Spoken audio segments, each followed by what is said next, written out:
basics and the coding part.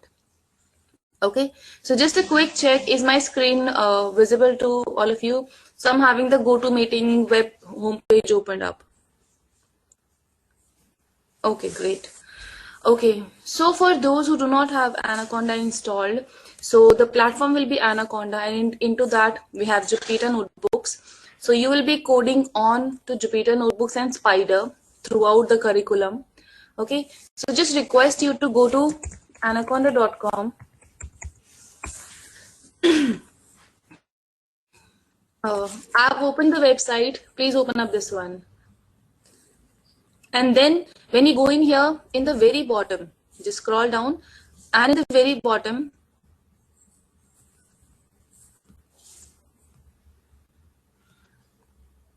you see you have this individual edition. How many of you can figure out the individual edition part? The individual edition. Just go into the individual edition and then you will be linked up to this page.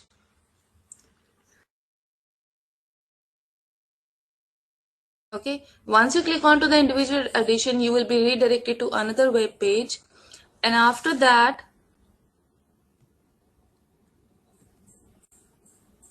yeah, here only. So you will have to build machine learning models, manage environments.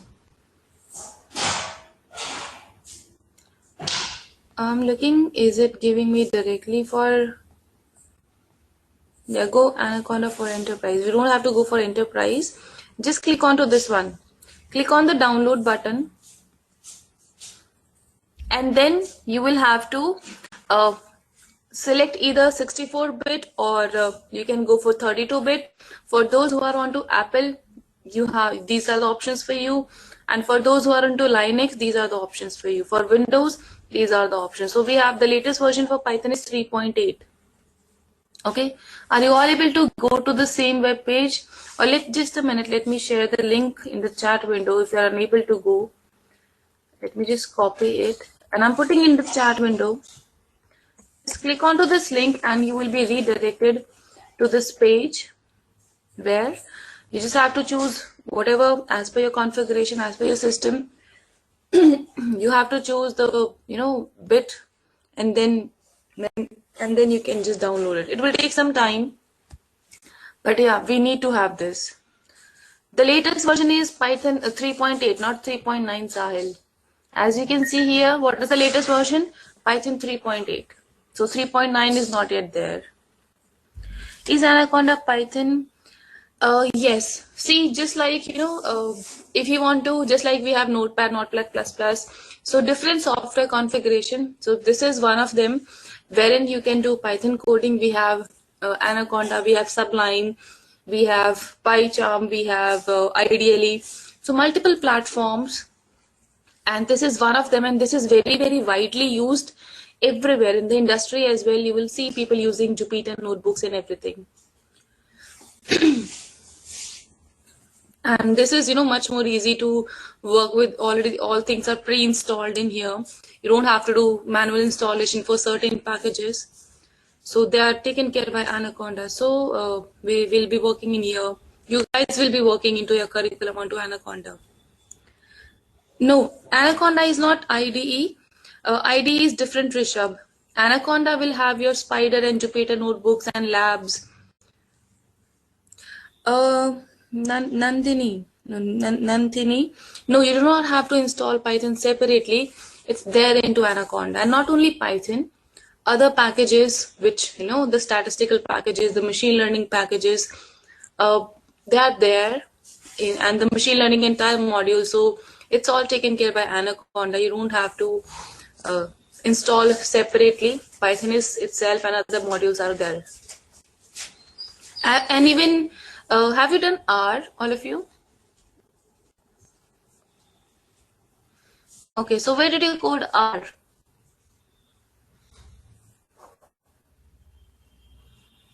R Studio. Okay, even R coding can also be done into Anaconda. So you can code R, you can code Python. All these things are available. Good morning, Sujata. Raghu here. Yeah, hi, good morning, Raghu. Yeah, so currently what happened, my personal system is not working. So I'm currently using my office laptop. So I Uh-huh. cannot install the Anaconda here. Is there any way to use the cloud? Yes, I'll tell you how to do that. But I Okay. would request Mr. Raghu, please wait a while so that why I tell that because in the maybe not today or tomorrow or maybe going into the future, you might Mm-hmm. be using the cloud platform. So I want that let everybody install and then I'll Mm-hmm. explain. Or are you guys done with the installation? Shall I explain the cloud part? Or install it and then I'll explain. Sure, You sure, can sure, work. sure. Anyway, I'll going to buy a personal laptop. Otherwise, I'll service No, my old.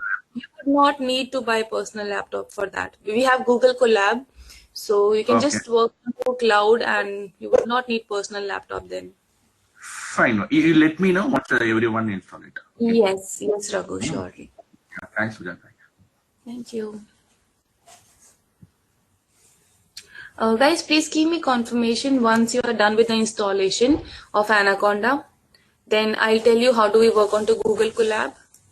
That is the cloud platform. So if some of your configurations do not match, then definitely that's a very better option. And going forward into the career, so you will be working onto that at some moment. In which app? Okay, so don't open it for now. I'll tell you how do you open it, Swati. So let everybody have the installation done so that all of you in one go can open it. Okay, Anchal is done with the installation. Swati is also done.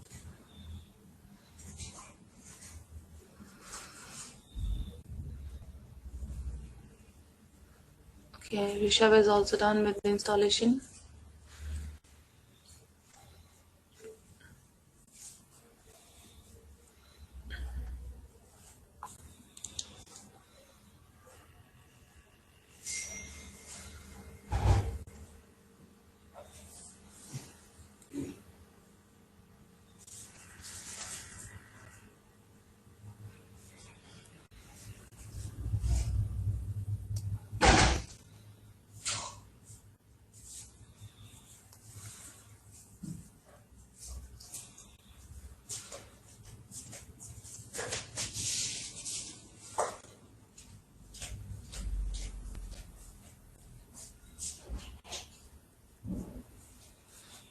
Okay, Yash, Bhuvan, Harmeet, okay, you guys are done.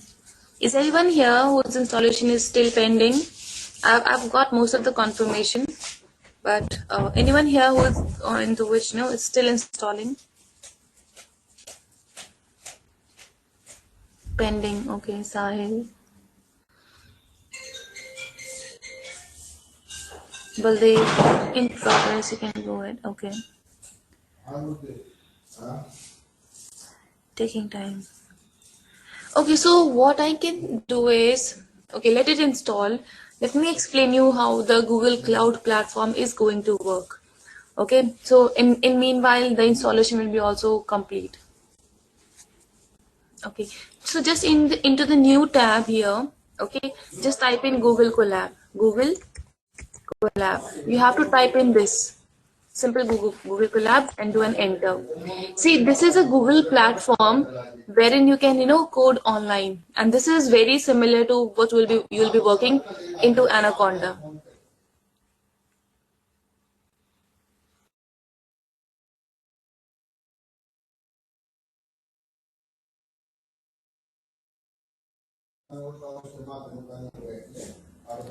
Okay, so this is Google Collab. When you go in here in Google Collab, just click here, and this will be let's say for now, as you can see in here, you can work with Google Drive, you can do it within GitHub, so it can be linked with GitHub, your Google Drive, and you can also upload from your current system. Okay, now let's say for you guys this will be completely blank. Okay, so just go in here and new notebook.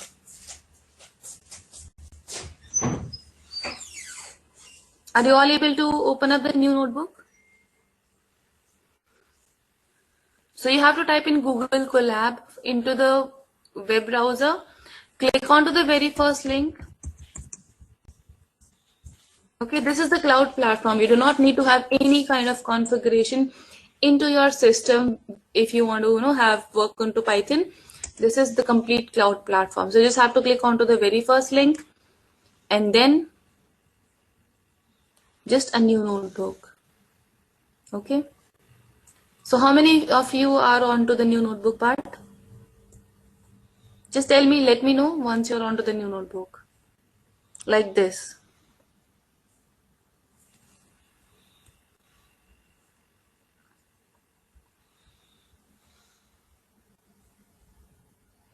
Okay, you are there, Raghu.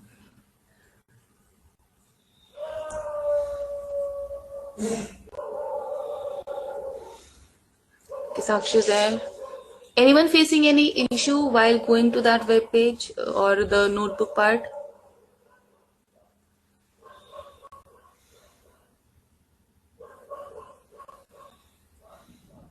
Are you all there? Will you please repeat this notebook part? Yeah, sure. There was error. Ensure that file is accessible and try again. Could not create a new notebook as you have exceeded drive storage. Akshay, as I told, the Google Colab, these cloud is linked up with your drive. So as per the error, what you are getting, it says that you have exceeded your drive storage. So try logging with a different email ID, Akshay. Okay, what you have to do in here? Who is asking? The repetition, Swati. So just onto the web browser, just type in Google Colab and do an enter. Okay. So once you do this, Google Colab, the very first link, click onto the very first link. And once you click onto this, you'll have such kind of pop-up in here, like this one. On here, just click onto new notebook. Once you click onto new notebook, you will have such kind of notebook being opened. Got it, Swati? Sujata, Raghu here. Yes, Raghu. Is there any limitation, Sujata, if we use Anaconda software or this? But for example, RStudio, because RStudio, they said it's allow only 8 projects to create like that.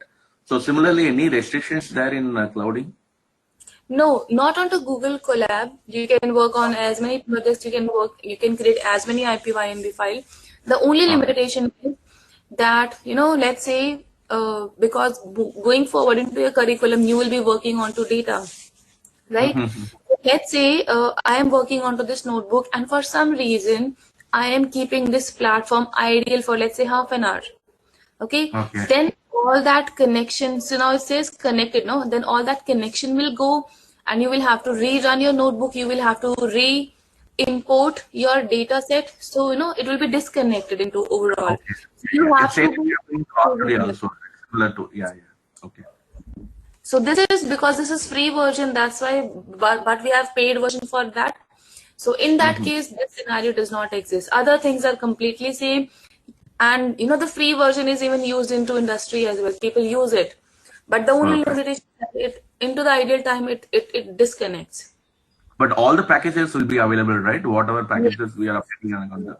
Yes, and even the latest version of everything. So you don't have to into your local system like Anaconda. You have to take the pain of installing packages manually. So at times that becomes very hectic and not an easy thing to do.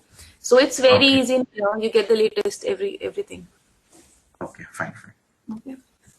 So are you all on to the new notebook? Is anyone here who is not able to open up the new notebook, the cloud one, the Google Colab? Please let me know if you are not able to.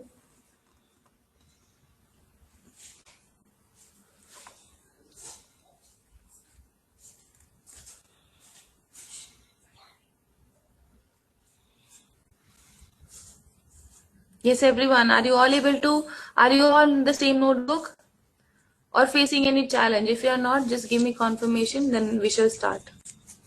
Okay. So now let's say this is Google Cloud Platform. Here, let's say, and this is what your just similar into Anaconda. you always work on to Jupyter notebooks. So this is a sample of Jupyter notebook. The similar kind of exactly same, almost same, will be there into Anaconda as well. Okay, so this is, so you have to kind of cell. This is called a cell. This is a cell where you code or where you work. Into Jupyter as well, that is Anaconda, you'll have the same thing. Okay, so this is your coding area. As long as you have this button, this is your coding area. I want to have further coding areas, I can just do like this. Okay, and I can say hello. Okay, so now this is what my coding area is. Now let's say I want to introduce some text also. See, what happens generally is we are in a habit of making notes. So we take a separate copy and do coding here and make notes into our separate copy. So Jupyter or this Google Colab solves this problem. Let's say I want to make a document, I want to do some documentation part. So I just click in here and I can type everything. Let's say this is Python first class and we are installing softwares. Okay, so this is done. I can do a bold, I can do an italicize as well. I can put a numbering, I can put, markdowns and everything. I can have different headings. So once I execute, let's say, this is a bigger size. If I increase one more, the size will decrease. So when do I shift enter? You see, this is what the documentation part. Into this one, you can put as many things. You can just put as much text you want. So let's say this is my heading. Now comes in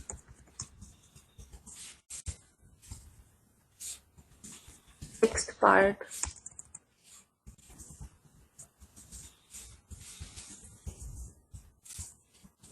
Make my notes. Okay, let's say this is the theory part. I want to bold, I want to have it bold.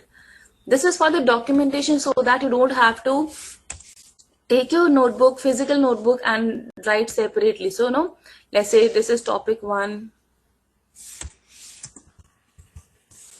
and the bottom one is topic 2. And how do you run a cell? Either you click on this or you do a shift enter. So let's say I'm done with my editing part. Now what I'll do is I just do a shift enter. So you will have to press shift and enter. So shift enter all together will run your cell. So when I'm doing a shift enter, you see, this is what I'm able to create the notes part. Okay, so you can put up as many notes as many you want. So you don't have to create or have a separate notebook wherein you will be, wherein you will be doing what, that you're making notes separately into your notebook and doing coding into your system. So everything can be done into one single notebook, and once you're into the revision, so everything you have in front of you. You can add as many cells. There is no such limitation that beyond that number of cells are not allowed. So instead of, let's say I want to have one more text, I can add as many text I want to. And let's say I want to delete it, so you just explore these options. You can copy, this is for delete, this is for copy. You can edit it. So you can do everything. This is and also multiple things available. Now this is what putting in text, that is for the documentation part or for making notes. Now let's say this is my final notebook, and when you work onto Jupyter, which is one of the platform, your extension will be always IPYNB. Even into your Anaconda, even into your Google Colab, your files will be always saved with this extension. Okay, just like in HTML, that is .html. For documents, that is DOC. For Excel, that is XLS. For working in Jupyter notebooks, your extension is going to be IPYNB. Okay, and now let's say I want to just rename it. Let's say class 1. Okay, I'm done, and I'm able to save the file with this name. Okay, are you all able to make these changes? Are you all able to make this documentation? But I'm not able to make this code, Sujata.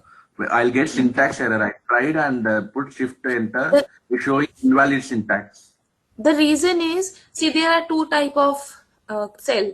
One is coding cell, one is text cell. So if you write the same thing into the, let's say this is coding cell. If I introduce Okay. a text cell, that is, it will look like this. So here these are the coding cell, and because coding will require Python syntaxes, Python rules, so definitely it will throw you errors. So you will have to make a text cell first, and then you can put up everything. Okay, okay, got Okay. it. See, I got this error because this is a coding cell. Into coding cell, I cannot make documentation. So coding cells are different and documentation cells are different.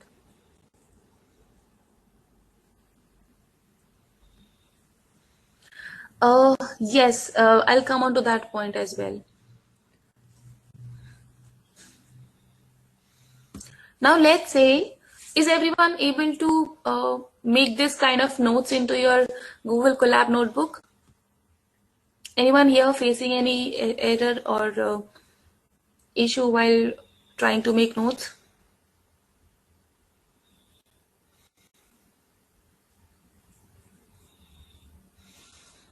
Okay, great, great. Now let's say I'm done with the coding part. Coding, because your instructor is not here, so he'll explain the coding part. Now let's assume I am done with the coding part and I want to save this notebook. We call these Jupyter as notebooks. Okay, so you go into file and you have the option to download it as an IPYNB file. Okay, also what other options you have, you can save a copy into your drive. So once you save this copy into your drive, then once you go into your drive, you have the option to open the file from there. Let's say I'll give you one example. I'll show you how do you open. Okay, so let's say I want to download it. I'll click on to download IPYNB file. And now let's say you do not have Anaconda into your system or such configurations are not there. So you download it from here and let's say you want to work again. You want to open up a downloaded file. So you'll go on to file and you'll upload the notebook. So you can reopen or you can re-upload. Let's say this is upload notebook. I'll choose the file. I have the option that I can go to my Google Drive. I can, let's say, these are all notebooks. Let's say this is one IPYNB file. I want to open this, or let's say I want to open this. I'll just click in here and that IPYNB file will be opened. Okay, so this file is opened. I want to save this. I can download it. I can upload another notebook from my recent notebooks, from my Google Drive, from my GitHub account, or I can upload it from my system. Okay, so all these things are available to you. You can, let's say, that class 1 is gone. Now I want to open that notebook. Let's say upload notebook. The latest one was what? Class 1, which I just created. Right? So this will open now. This is here. Because into the backend, we are using Google and Google is, synchronizing these notebooks into your drive as well. So if you, and I will not open my drive here. So just go to your respective drive and you will find the same file name with such kind of symbol. CO, such kind of symbol will be there. So just go to your respective drive and you'll find such kind of file symbol with same name. Are you all able to just go to your drive and see? Do you get the same file which you have just created?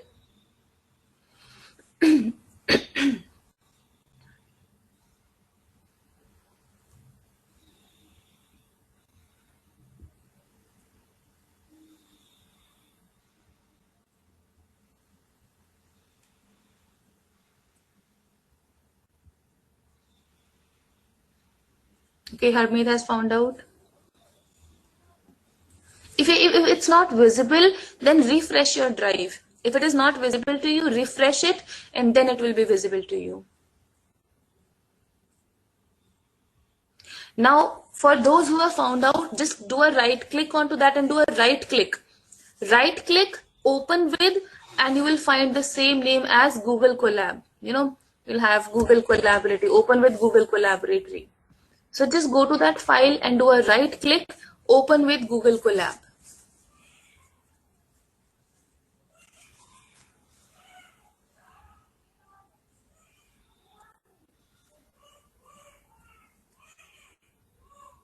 How many of you don't see the file into your drive?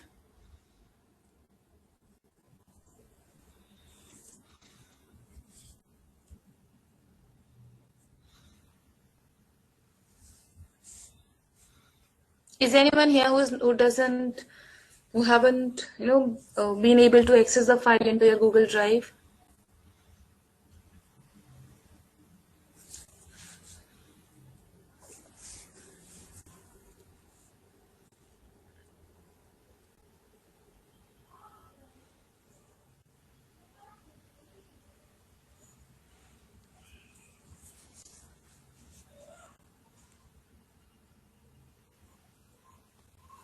Are you all able to have the file, see the file into your respective drive?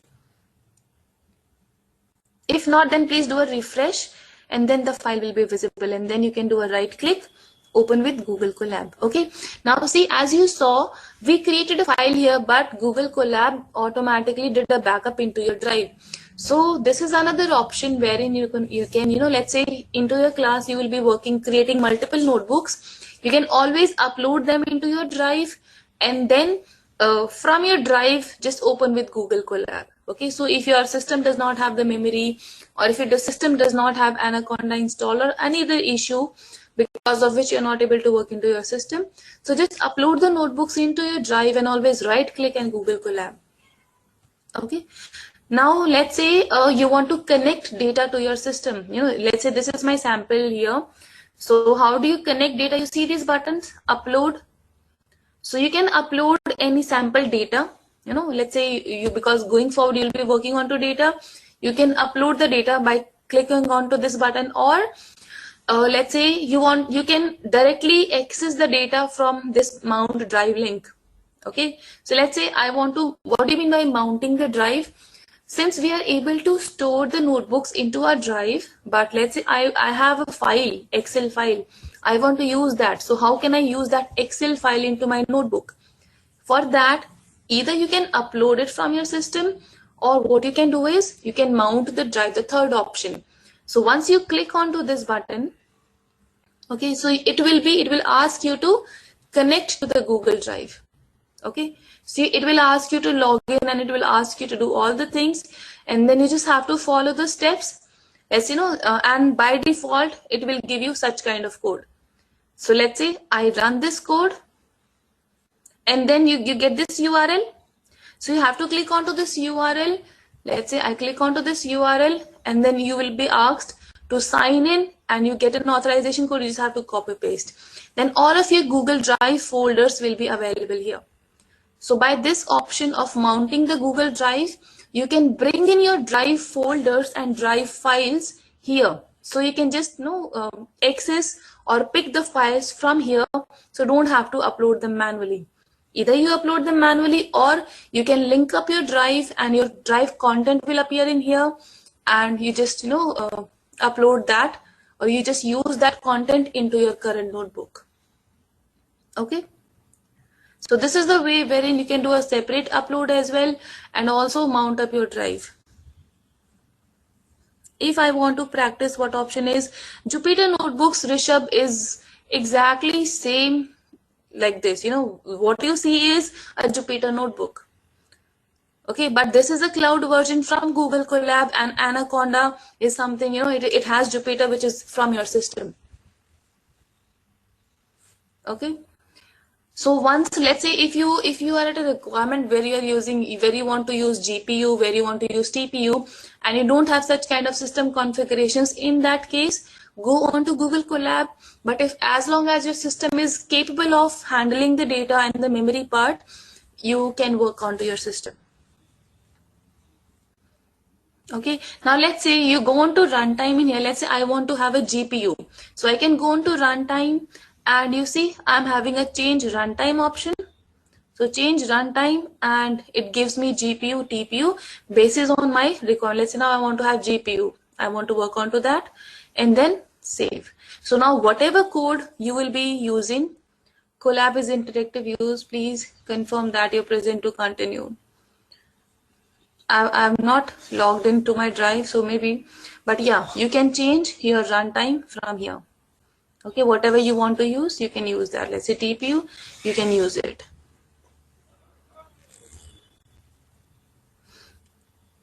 So this way, What is TPU? that is not more advanced version. Let's say, like your GPU, that TPU is much more advanced, much more faster, and much more memory given.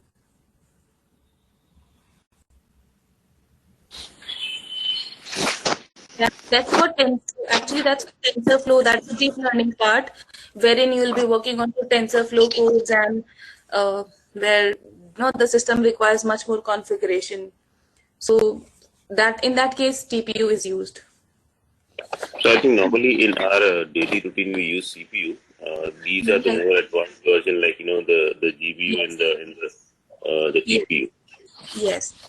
These are when you'll be working with very, very high applications and where you'll be working, creating, big data. So in that case, where the code is very much, the input is very much, then you would need GPU or TPU. But I don't think so for your curriculum or going forward into the industry, on a regular scale, you would not need GPU, you would not need TPU.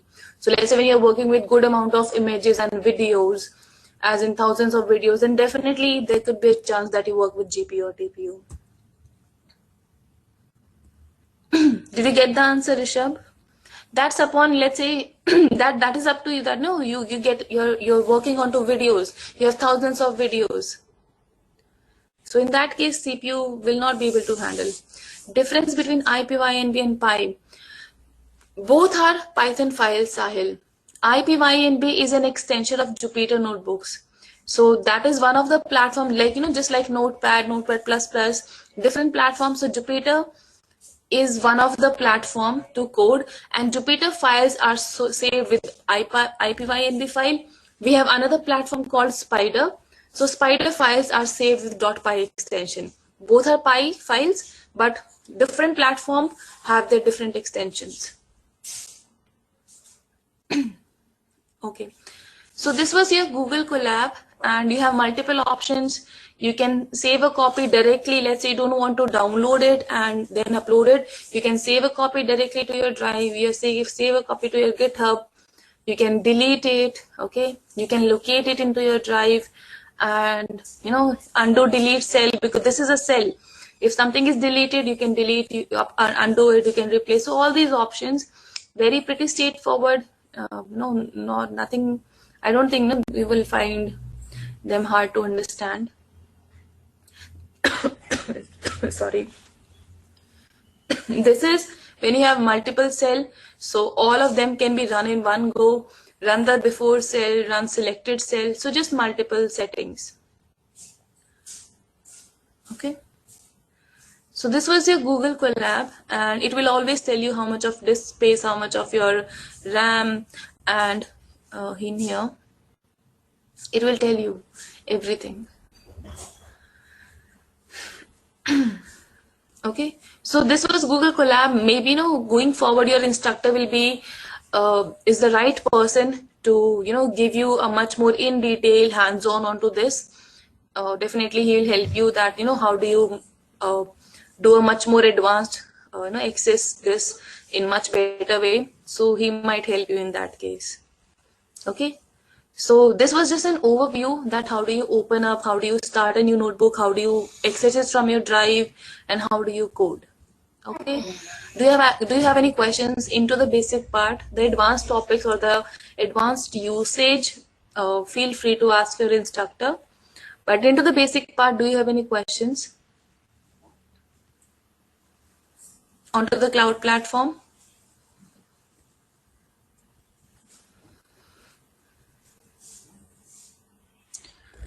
Okay, and now do you have the Anaconda installed, everyone?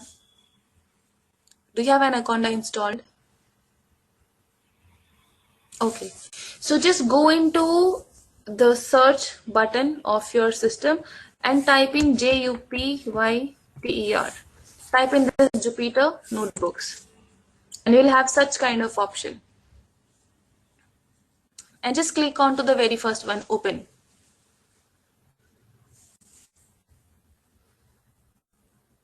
Be careful with the spelling, and you have to open up this. So once you open this, you will have a black screen just like command prompt. So similar kind of thing that is called as Anaconda prompt or Jupyter prompt, that will be opened up, and your Jupyter will always open up into your default web browser.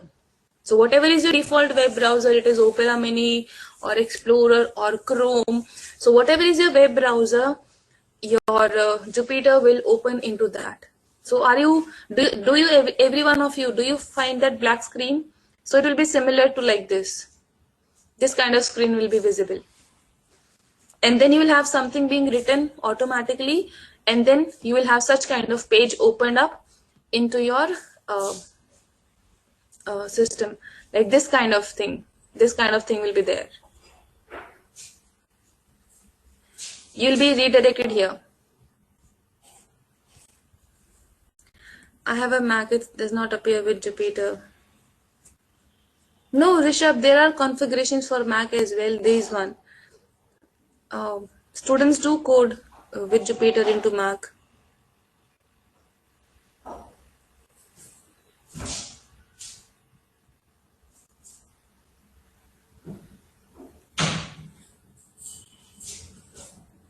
So you're not able to, you're not able to go to this kind of web page, sorry, home page, local page, Rishabh.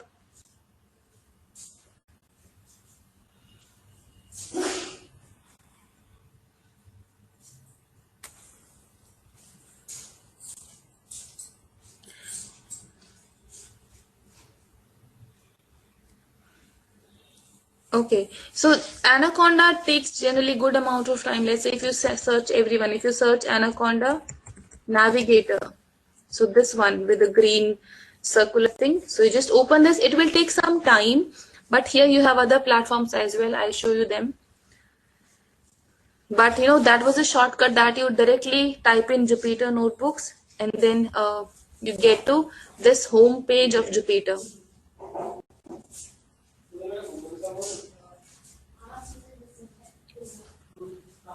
Okay, it will take some time. How many of you are able to access, go to this page?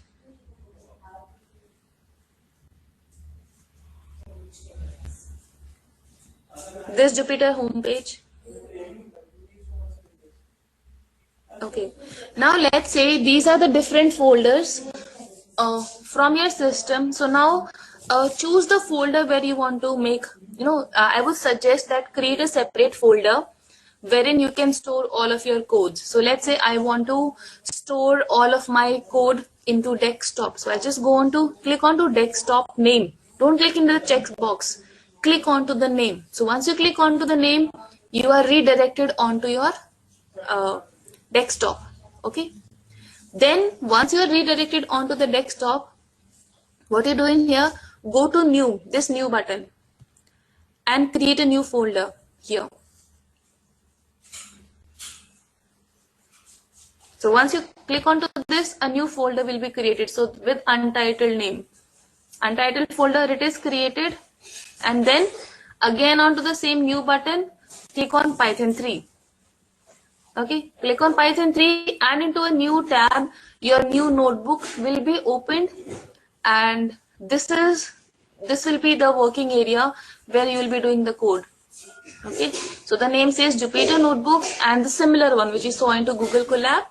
So you have to give a name in here, double click, give a name.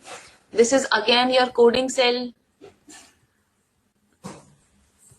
How many of you are able to open up a new notebook? Let's say this is again my class 1. Enter, and I'm able to rename it.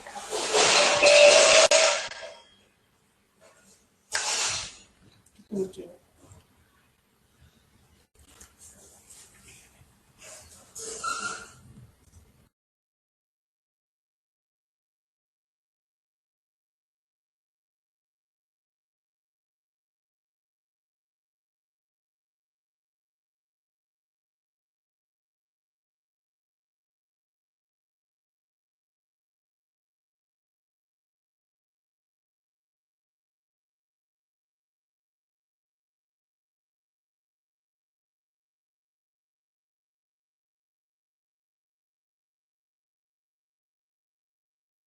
Request you to repeat the process. Okay, into this what you have to do, see, Who was asking the question? Sahil and Anjal.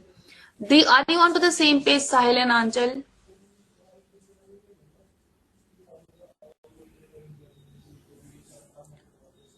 Okay. Now just choose one folder where you want to code.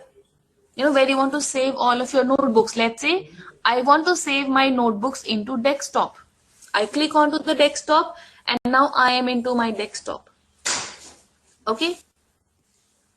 And after that, I recommend you that, create a separate folder wherein you can store all of your course content. Okay. So what you're doing here, go to new and click onto the folder part. Once you click onto this folder, from here, a new untitled folder will be created. So you will have such kind of folder with this name. You see, untitled folder, you'll have such folder created into your system. So once it is created, click onto this folder. Okay. And then what you can do is, again, go to the new button. And then now you are into the folder, click onto Python 3. Okay, now click onto Python 3 and what will happen? You will have a notebook opened up into your separate window. Just like this one. You will have a new notebook opened into your new tab. Not window, sorry, new tab. Do you get Sahil and Anjal? Okay, so this is your working area now where you'll be doing the coding part and doing everything.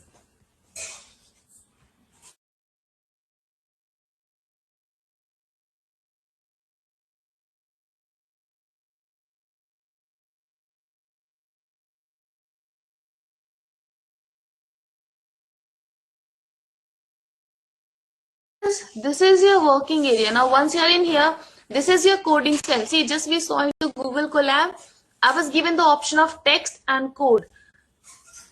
But into your Jupyter, you are not given a separate option for text. So you have to identify it yourself. Let's say this, you see this written in here, in and square bracket. So it means this is your coding cell. So you will be doing Python code in this cell.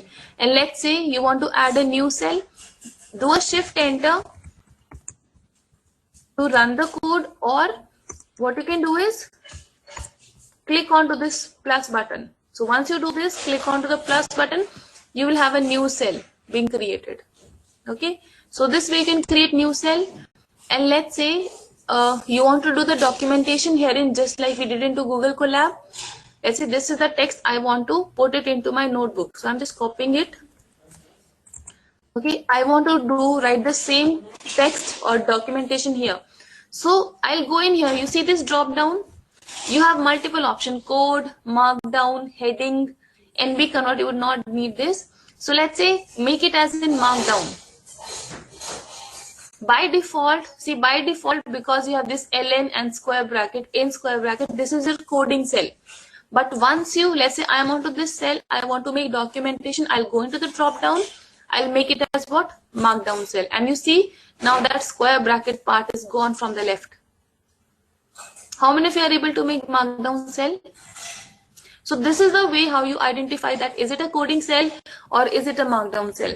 Into your coding cell, you will have such kind of, ln square bracket colon, and into your documentation cell, you will not have anything. Your documentation cell will be always termed as in markdown. So it will be like this, markdown. Okay. If it is a coding cell, you will have such kind of thing. Let's say I want to, now what I'll do a shift enter. So I am able to create documentation here. I want to make further documentation, but this is what? A coding cell. I want to make this also as a markdown. So I'll go into the drop down. I'll click on to what? Markdown. And now this is another documentation.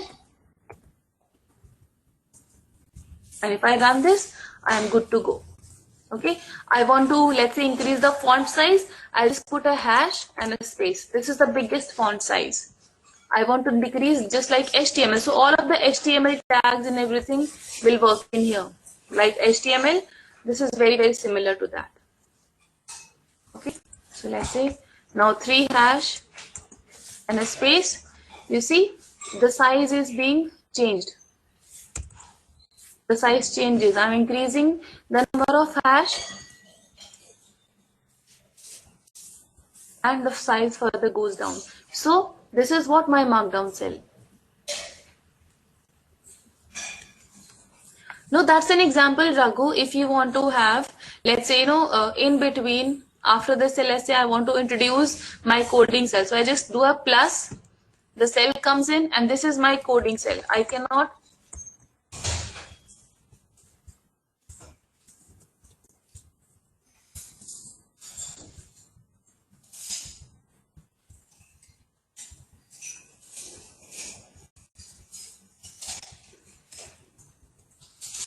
we cannot, otherwise it will throw.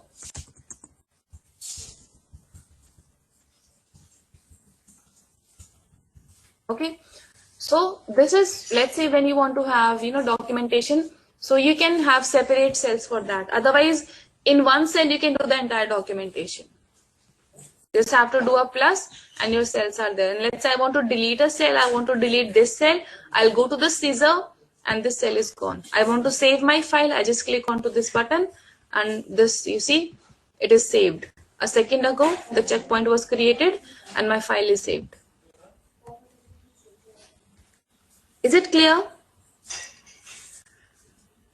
everyone? Are you all able to create the text cell and the coding cell? This is your coding cell, and see how do you identify. Let's say I've written the word not, it turned out to be green. I've written the word in, I've written the word else, I've put up a slash. They are having different colors. So if something comes up in different color, it means this is a coding cell. Or the very easy thing is just look on this thing onto the left. If you have this LNIN square bracket, it means you are working into the coding cell. And if I run this, it will throw me error. See, because this was a coding cell, I cannot do. Are you okay with this now? How to work into Jupyter notebooks? Shift enter to always run your code, or a control enter or a shift enter will always work fine. Is anyone here who was not able to Hi Sujata, this is Swati here. Yeah, hi Swati. I'm not able to open the notebook as you told to go on search button on and just to type Jupyter notebook. So from there I'm not able to find it. Shall I go for open in browser option? No. Were you able to go to this page, Swati? No. Then I think just type in here JUPY. I think you did a mismatch, spelling wrong. No, yeah, spelling is correct, but I'm not able to see Anaconda over there option. Only the Jupyter notebook download options are there. So I think Anaconda is not installed into your system. That's why. Okay, so what should I do now? You have to go to the same web page. I'm sending the link, and basis on whatever Windows or Mac or Linux, download 64-bit or 32-bit. So you have to download. In downloads in my PC, it's showing in downloads that file, but I'm not able to open it. So it was downloaded. Did you install? So you have to double click. Okay, so if it is there, then go to search and type in Anaconda Navigator. Okay. If you are able to see this, then it is installed. If it is not there, then it means you have to install it. Okay, thank you. Okay, so once it is there into your system, you will have such kind of thing. Once you open it, you will have such kind of platform. What happened in here?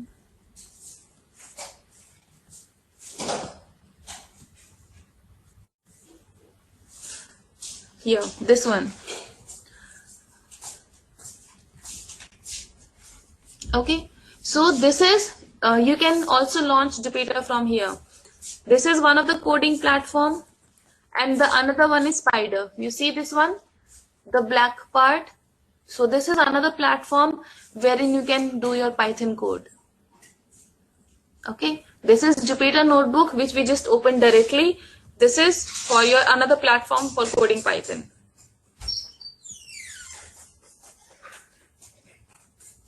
And this is what RStudio. So it's already there. RStudio is also there into your Anaconda Navigator. You don't have to install it separately. Okay. Into my it's giving install. So I don't work on, I don't need it, so I'll not install. So things are given prior. If you want to install, you can just go from here. But let's say I'm having Jupyter installed, so it is asking me to launch. I'm having Spider installed, it is asking me to launch. So if you want to open it, just click onto the launch button and they will also open. Okay.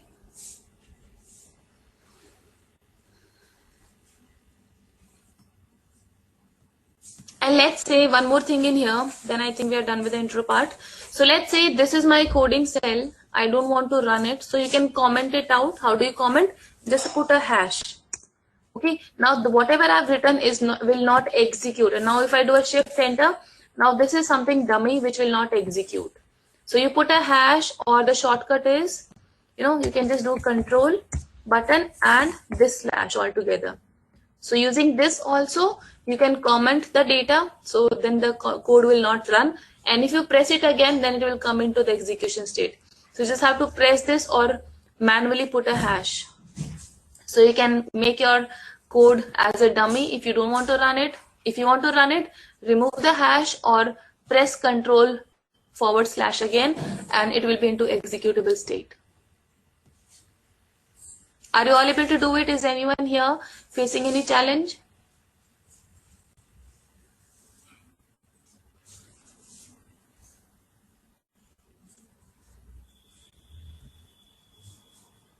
Sujata, I have a question.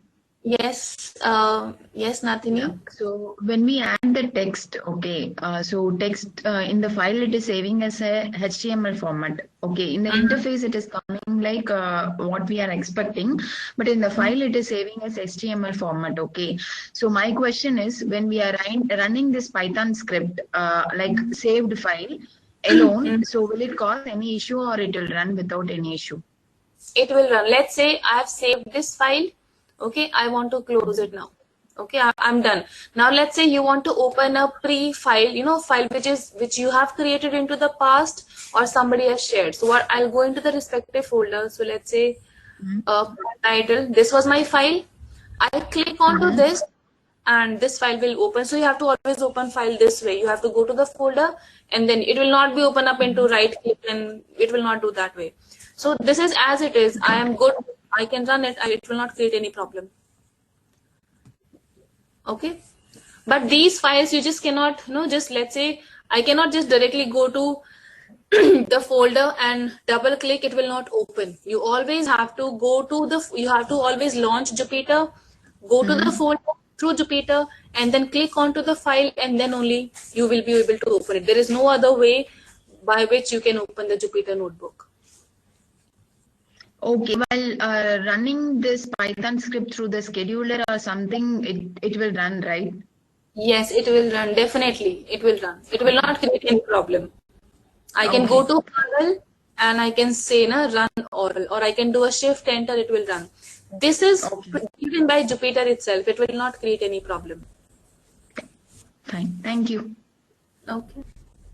Sujata, Swati here again. I'm not able to launch it. It's showing me install the Jupyter. Yes, you are not. It's not installed, Swati. So Just okay, go so to download. No, if it's visible into downloads, go into downloads and just double click onto that file and just click onto install button. Okay. Okay. Yes, okay. Anjali. Yes, Anjali. If a file is there, in order to open it, you will always have to launch Jupyter first, go to the respective folder and then click onto it. A right click going in, a right click or a double click will not open the file. You'll always have to launch Jupyter first. Okay.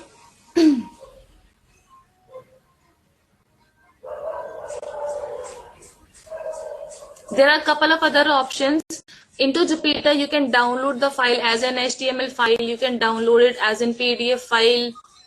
You can download it as a PDF. So multiple options given in here. And you can use them as, let's say, you just want to have a notebook or HTML. So multiple options given in here. You can always explore them and download the file into respective formats. Okay, you can save, you can make a copy, you go to edit, you can, split cells, undo, delete cell, cut, copy, paste. So just regular option, just explore them. Okay.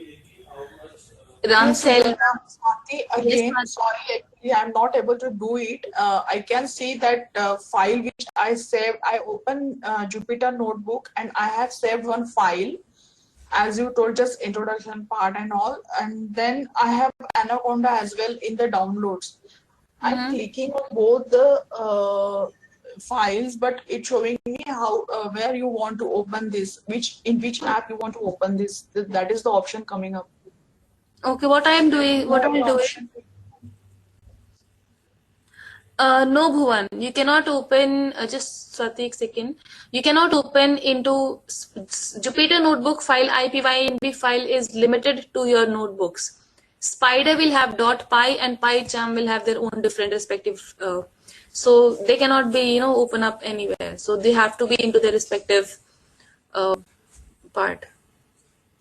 Okay, and just a second, Swati, if you want to work on to Spider, just click on to launch. It will take some time, but I'll show you Spider as well. So just click on launch and this will open. It will take some time.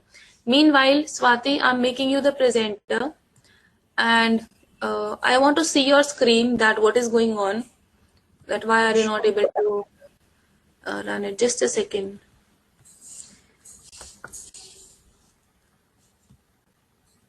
So I've made you the presenter. So just have to click on to share screen. So these two files, can you see this one? Yes, click on the bottom one. This one, no? Yes. So this is the option coming up. Okay. No. Then close it. Close it. Delete them, both of them. Delete both of them. Do a shift delete and go and install it again. Okay.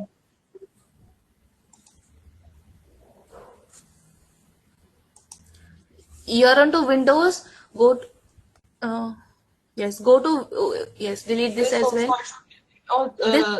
This is from Google Colab. It will not create any problem. You can let this be. Just go to anaconda.com now. Where?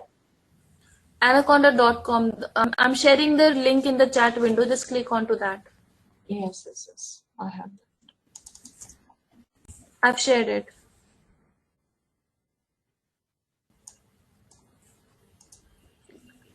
Go to the very bottom. Yeah, go to the download button or go to the very bottom.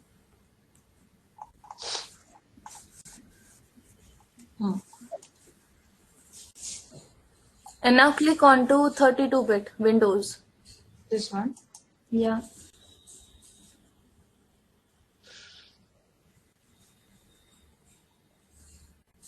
Now has the download started? Yes. Yeah, let it complete and then you will see the file into your downloads and then double click and it will install.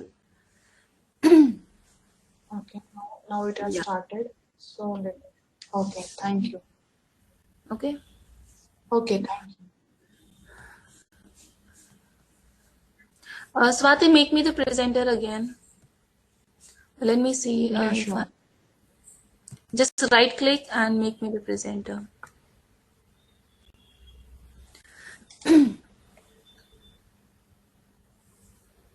No, click on to my name. Click on to my name. Actually, okay, not able to see. Open the GoToMeeting. Open GoToMeeting and click on my name.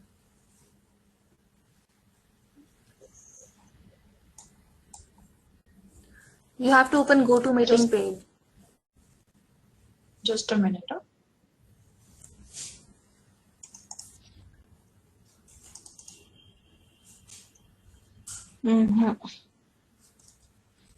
It's not happening. Actually, I'm not able to see anything on Google.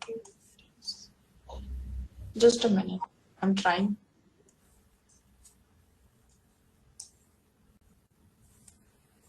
I can see chat box, but I'm not able to see any other option in this. Onto the chat bottom on the left side, there is an option for people.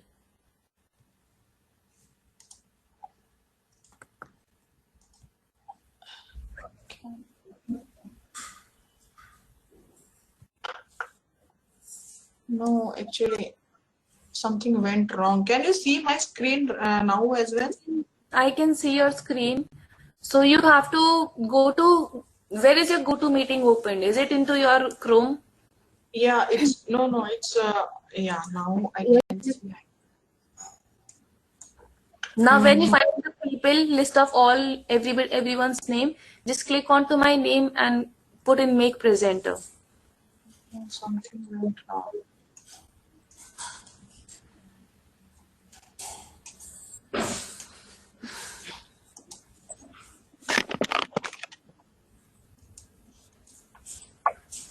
GoToMeeting icon is there at the bottom of that bar. On this icon, and enlarge this icon. But not able to enlarge or do anything in this. Don't know what. Okay, click onto everyone. Click onto everyone button, which is Okay. above, onto the top. Click onto everyone.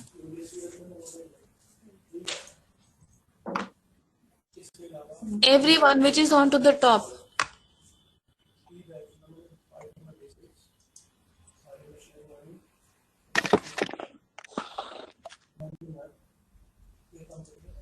No, there is no option for everyone. It's there in the very top. Not there. How?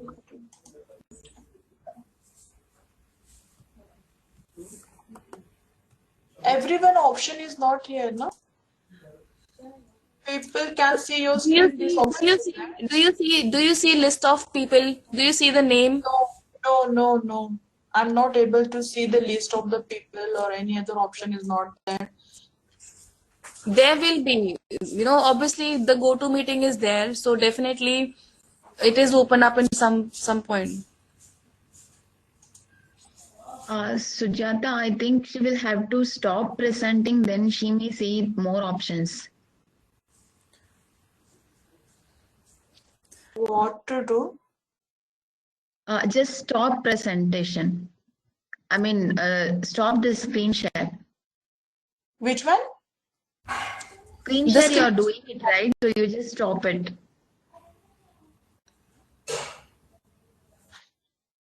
Where is that option?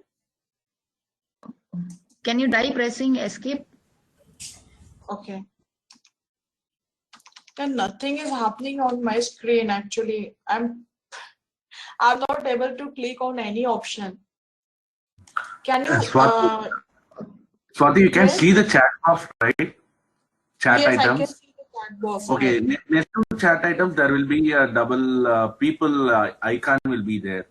Onto the left of chat box. Yeah, Chat. yeah. No, that's Left what of not chat there box, is you can see that. that option. You able to see that one? I'm not able to see. Can you guys see that option? People option. Swati, double click onto the GoToMeeting icon, which is into your toolbar. No, it's there on my toolbar. I'm clicking on it, but nothing happening. I'm so sorry. Okay, You let left me the meeting and connect again to Damini. Let me connect to Damini. Just a second.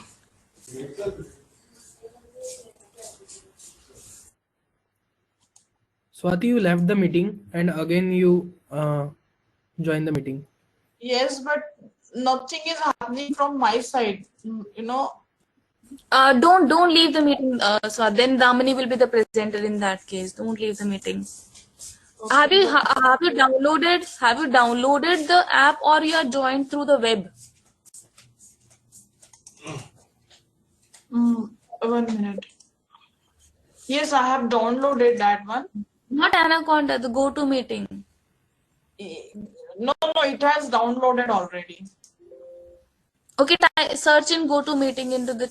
Just double click onto the icon, onto the GoToMeeting icon. Just a minute, huh?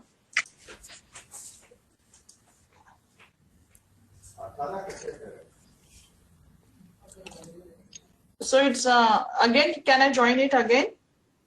No, then Damini will be the presenter. So and No, I then have not left the meeting, but if I click on this icon, again it's asking me to join. I can't see anything over here. Some problem, and I'm not able to find out.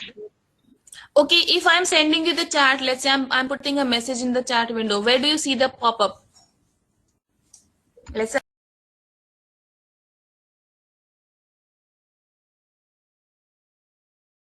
No, are you using two screens, Swati? Pardon?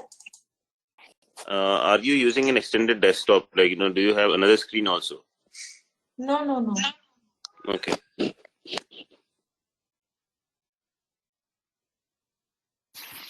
Can you just try to open the GoToMeeting shortcuts? I see you have an app for the meeting. So can you just restart this particular app? This one, no? Yeah. No, in this, it will ask her to No, leave. no, no, nothing is happening. It's asking me to join the new meeting. Okay, okay. What has happened? Like, what went wrong? If I leave, then everyone has to rejoin again. Okay, now it has solved.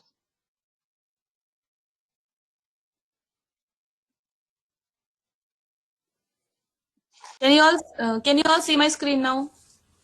Yes. Okay. Okay.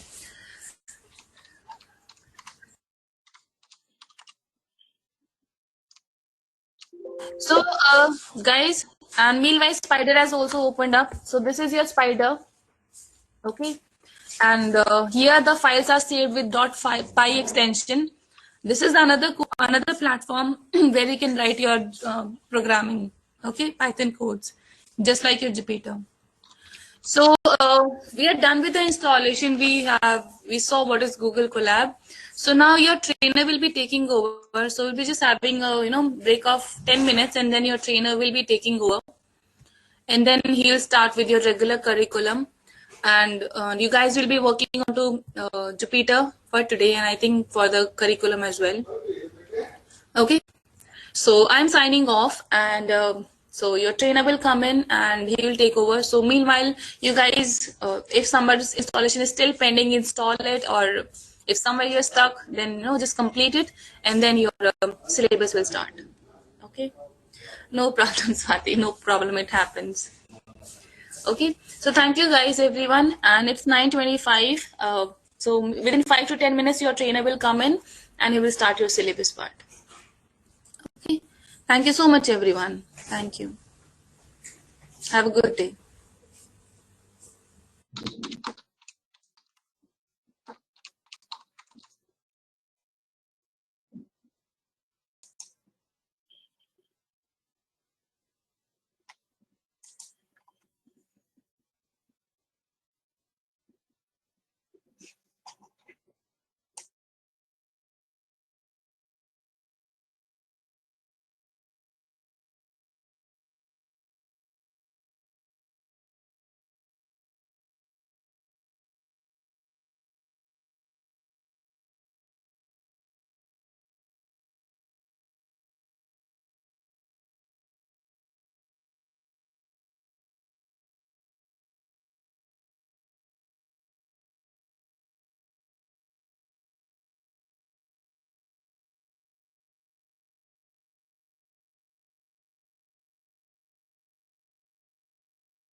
Uh, Hello everyone.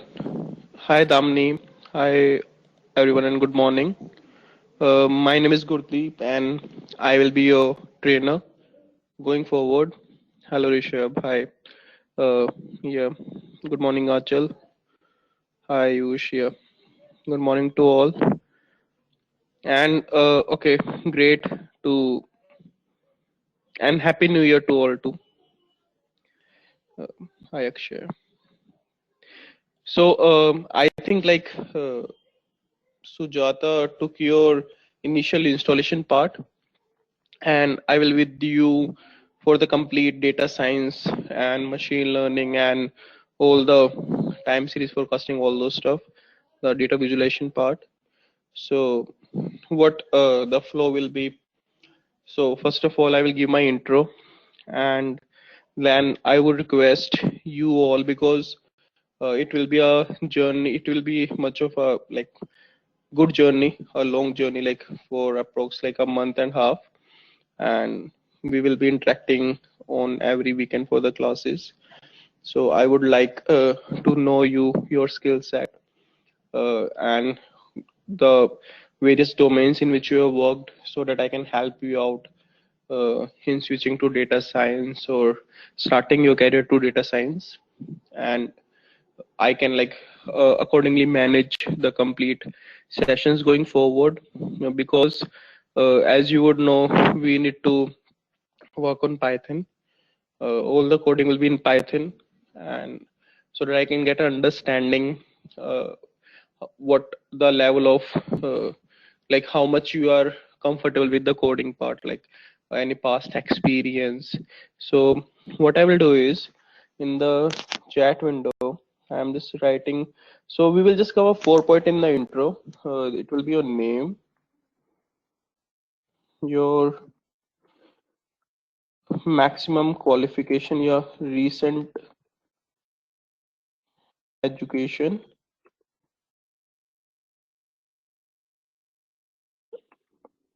your programming experience, and your professional experience. So normally we have a batch, like the batch is quite like diversity is there. Some people are from economics, some people are from statistics, some people are from computer engineering, some are from the other backgrounds. And I think like data science suits everyone because it is more with the business understanding and all. Uh, so we will just have 4 points to cover: your name, your recent education, programming experience, professional experience. The reason I want these information, because so that I can get an understanding about the batch, about like how much, what is on average, how much business understanding you require, so that I can incorporate that business understanding during the sessions. And regarding the codings, for example, if most of the students are more of fresh to the coding part, then I will take the core, your basic coding at a slower pace, so that it is quite you all are comfortable with that thing. Else it will be on a average speed altogether.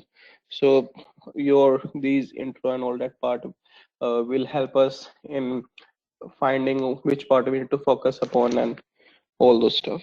So this is, and we will go by alphabetic order. So if you can see your chat window, it is being assigned in alphabetic order altogether. So first of all, I will start with my intro.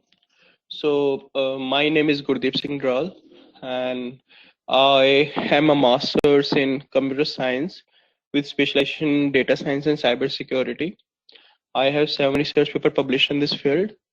My expertise is in the field of machine learning, deep learning, natural language processing, web scraping, and more of the optimization work, algorithm development part.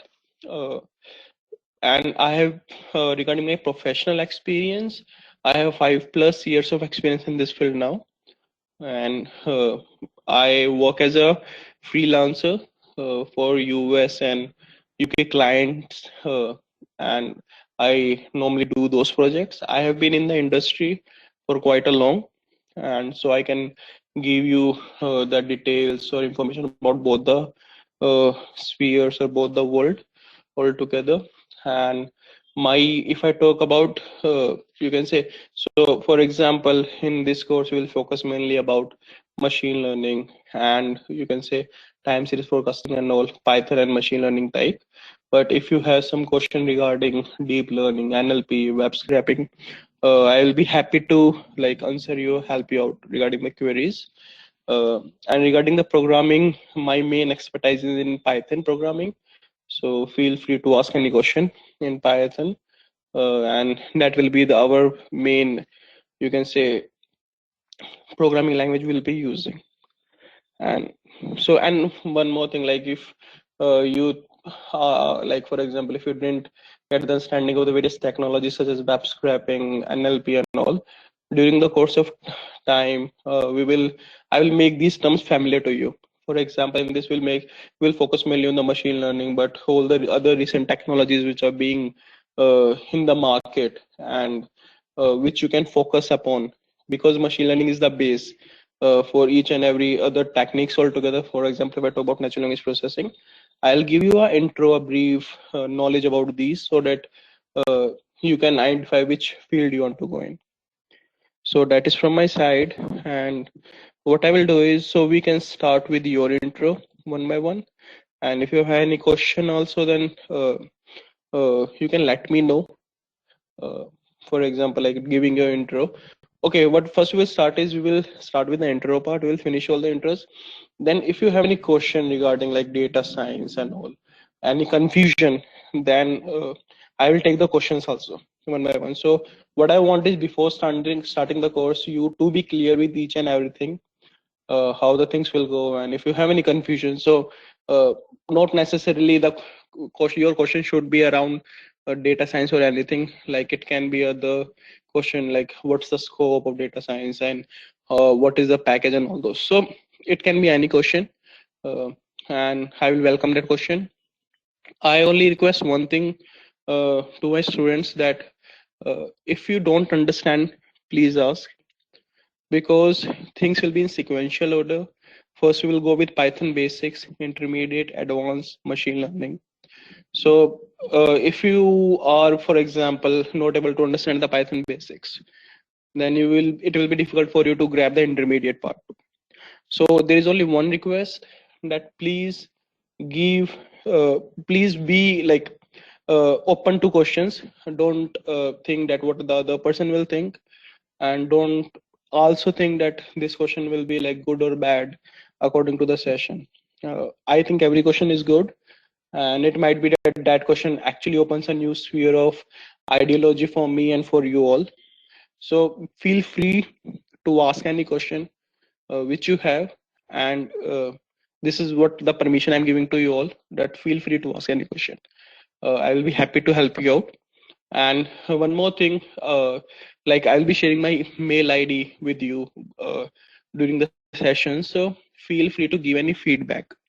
So if you think the pace is slow, the pace is high, or you think that okay, this topic need to be covered again, or like if you think that okay, these are the things which are missing, feel free to give your feedback, please, so that I can like improve on those part, and can help you in a more better way, so that it is a win-win situation both for both of us.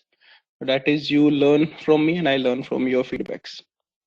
So that is from my side. Now I will just, you can start with your intro. Like the first name is Anchal Sachdeva, then Akshay, then Ayush, Baldev, Bhavani, Bhuveshwari, and Harmeet, and so on. So the sequence will be like this. You can see in your chat window, or like I can announce the name if someone is stuck altogether. So we will start with Anchal Sachdeva. So I have written the points in the chat window. 4 points to cover: name, recent education, programming experience, professional experience. And after the intro, we will start with the Q&A part, if you have any. Okay, so yeah, Achal, you can start with you can unmute your mic. Okay, It will be your verbal communication part. Like we will be with each other for 1.5 months, तो कम से कम आवाज सुननी चाहिए, face नहीं देख सकते तो. But one day we will start with the camera too. Okay, okay. Sorry. Okay, then you can just type in your answer. I would request the other people to unmute if possible, else you can like respond to this in the chat window. Yeah, Achal, you can write them down. So, okay, you are new to coding. You don't have any coding experience. That is great. Regarding education and professional experience, if you have any, you can let us know.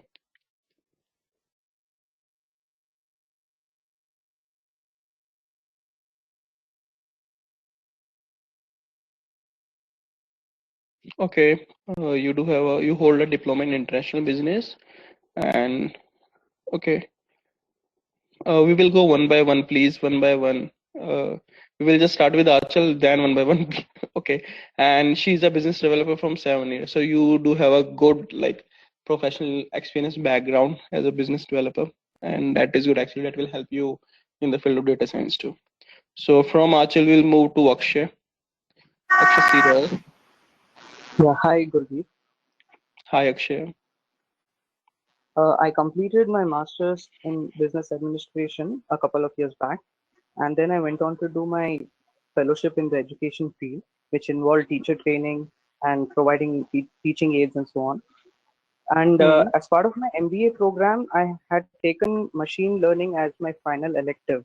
So I can say that I have a like exposure at a fundamental level, but otherwise, in terms of my experience in programming, it's not that much. But I have used in the past as part of that training, but not that much. Okay. Okay, thank you for your introduction and introduction about yourself. That will be quite helpful. So we will move to Ayush now.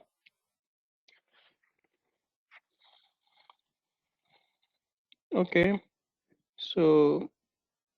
so Ayush is a MBA in finance and no programming experience, 7+ years experience in strategy. Okay, that's great, Ayush. And I think like data science will be quite helpful to you in developing the strategy based on the machine learning model using machine learning in that. Yeah, we will move to Baldev Sharma now. Yeah, Baldev.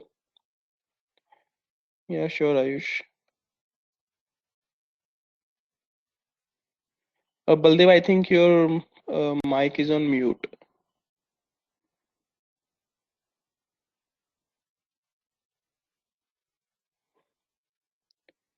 Okay, Baldev, am I audible to you?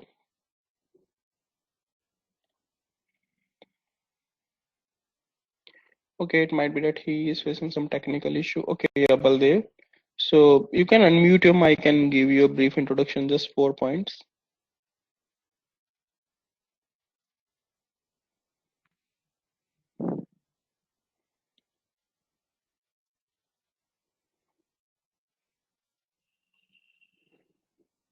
Okay, you are not able to unmute. Okay, so you are logged in using, okay. So you are Baldev Sharma, you have a your education is BCA, Bachelor's of Computer Application, no programming experience, and 5+ year of experience in healthcare. Okay, that is great. Okay, what I will do is after this, I will actually let you know how to do like for example during the course I will make you the presenter and you need to make me back present or you need to make someone other the presenter, and regarding the technical, so I will just make you familiar with that thing. So Baldev, you are logged in using the so you are, I think you're not on phone, you are logged in using your computer. Okay, on laptop. So on you are using web application or you have downloaded the EXE GoToMeeting? Okay, you are on the web. So what you can do is when you, okay, so let me just do the screen sharing and that will be you, it will be quite comfortable to you then. So okay. So is my screen visible to you, Baldev? Okay, yeah. So see, Okay, let me just show you. So these are the list of the participants. If, for example, I need to make, so those who are, because I'm using the web version, so your exe version will follow the same rules altogether. So if, for example, if I need to make you the presenter, you need to right click here. Okay, sorry. You need to, sorry, left click here, and you need to click on make presenter. Okay, this is the method for making the presenter.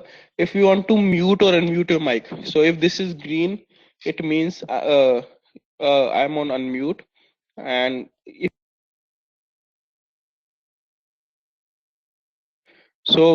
it is red, it is mute. If you click on it, it will become green, and you will be unmute then. And for example, if you want to do screen sharing, for example, you want to just show your screen during, for example, if you are facing any error, then you need to just share your screen.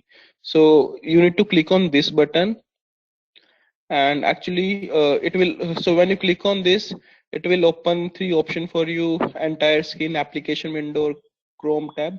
So when you do entire screen, your complete screen will be visible. When you do an application, your specific applications such as Chrome, Notepad, these will be visible. So if you can see, I have started the screen sharing again with the Chrome. So I select with this specific application. And this is the mic option. So Baldev, are you able to unmute now? Does that help you?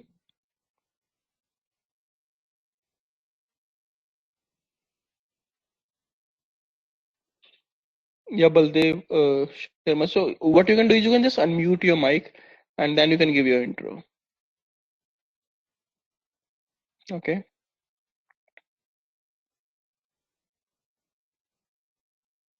Yeah, Baldev, you can start.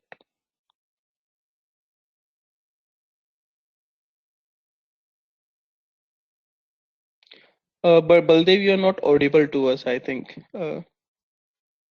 So are other, like, can anyone of other people hear Baldev? It might be an issue that, okay, no. Okay, it might be, there might be some issue with the mic part, but this is how normally you can unmute yourself. Okay, Baldev, if you are facing some technical issue, you can write it down in the chat window, no issue. But this is how normally we unmute. You can just check the configurations with the mic part in the settings. So what you can do is go to settings. So for the rest of the people, uh, okay, thank you. For the rest of people, like, for example, what happens is sometime I will just make you familiar with the configuration part to go to settings, and then you can make your settings. For example, audio, if you're using computer, which microphone you want to use, and this will be the speaker you can select. So what you can do is if your mic is not working, you can just try selecting among these. For example, I'm using a headphone, so this is selected external microphones, so you can just select accordingly. Regarding the speaker also, you can select accordingly, like if it is not working, mute me automatically is another functionality. And if you go up, then there is a general functionality, show who is talking and all, so you can just make them according to your convenience. uh, Okay, Baldev, so you can write down your intro. I think, okay, you have already written. Sorry for that. So, okay, Baldev is a BCA, that is Bachelor of Computer Applications, and no programming experience, but 5 years of experience in healthcare. That is great. Welcome on board, Baldev. Now moving to Bhavani. Uh, okay, thank you. Yeah, Bhavani, we can start with your intro. You can unmute your mic, and then you can just give a minute or two intro. Yeah.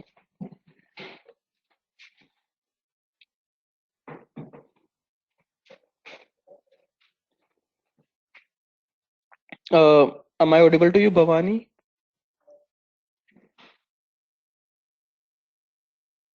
So I'm getting the name Bhavani.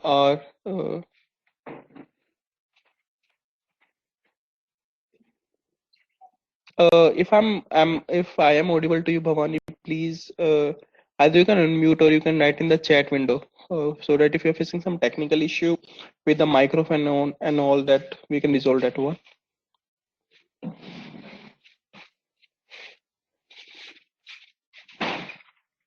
Okay, I think she's facing some technical issue. So we will now move to Bhuvneshwari. Bhuvneshwari, you can just unmute your mic. Thank you, Gurdeep. Hi, my name is Bhuvneshwari Raman, and I have about 7 years of experience working as an HR in service industry. As far as my programming experience goes, I have certain experience working on, making some VBA codes and making some macros for my day-to-day, work. And I've done my MBA with a specialization in HR and marketing. Thank you. Okay, thank you, Bhuvneshwari. Thank you. Welcome to the course. And hope so like you are able to I think you are here for the switch, so you can switch to the data science field, and it will help you a lot. Thank you. Now we'll move to the next person, Setage. Yeah. Yes. Yeah, we can hear you, Setage.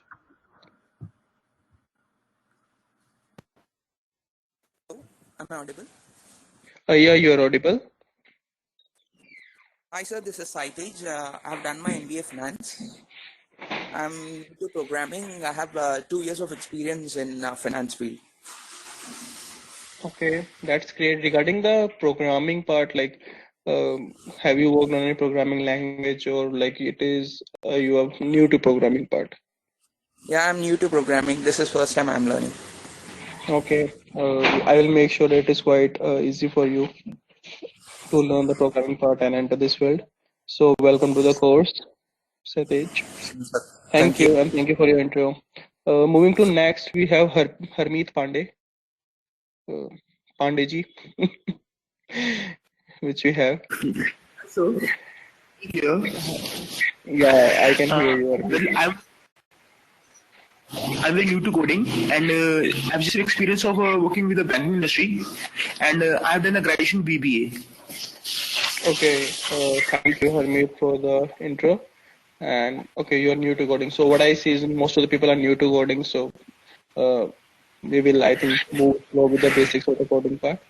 This is what I'm getting now. Thank you, Harmeet, for the intro. And I think banking industry will actually can just improve. Yeah, you can.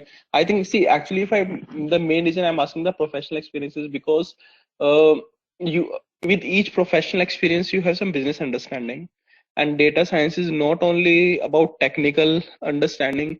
It is a combination of both technical understanding plus business understanding. For example, to solve a problem of a particular domain, you should have the normal basic understanding about that particular domain. For example, banking. There are various models which are being built up. For example, churning, like whether the person will leave the bank or not. Regarding default, like default, identifying the defaulters, that who is going to default. So there are multiple use cases in each industry. If I talk about HR also, nowadays like HR, there machine learning, how machine learning is used. So actually for resume selection, for example, if you apply to a big company altogether, they get thousands of resume in a single day. So for identifying which particular resume is suitable to the position, you can create a recommendation system altogether using that. And you can also, on the basis of data, you can identify which particular employee is going to churn, and how much like hike you can give to that particular employee so that he is satisfactory, and you can also like do the cost saving part. So you can do perform multiple analysis, and your domain actually will help you in understanding the field better.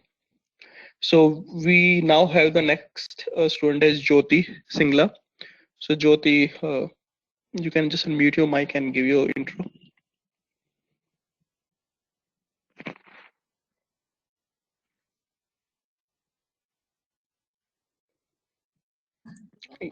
Yeah, Jyoti. Hello. Hi, good morning, sir. So this is Jyoti Singla. Recently, I completed my MBA in marketing and sales, right? And plus, I have no prior experience in coding. Started from the R, and plus, I was also working in investment department. Sorry. Okay. Yeah. Thank you for the intro, Jyoti, and welcome to the Cheers, course. thank you. Thank you. Thank you. Thank you so And much, sir. I think like many people are going from the marketing field. So like one more use case I got into mind. So when you do the marketing part nowadays, like there is a modeling known as market mix modeling. And we use machine learning to identify which particular marketing activity is giving you the highest ROI. And then you basically distribute your budget or make the next year strategy accordingly. So that is also one of the use cases of machine learning in the marketing field. So moving to the next, we have Layani. Layani, can you just unmute your mic and just give a small intro about you?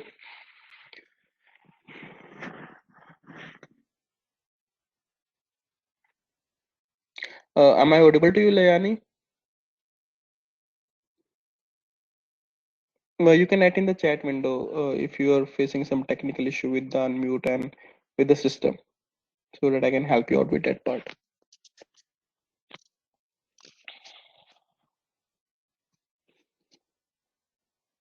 Hello, can you hear my voice? Yes, Layani, I can hear you. Hello. Yes, Layani, I can hear you, Layani.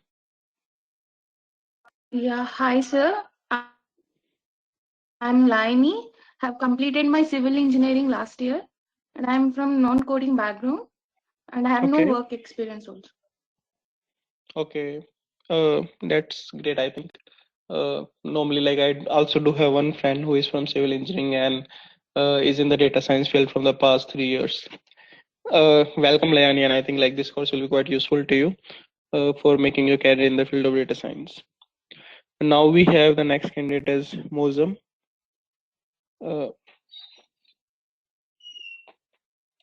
Okay, so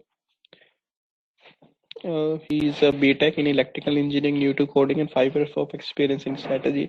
Sir, you are not new to coding.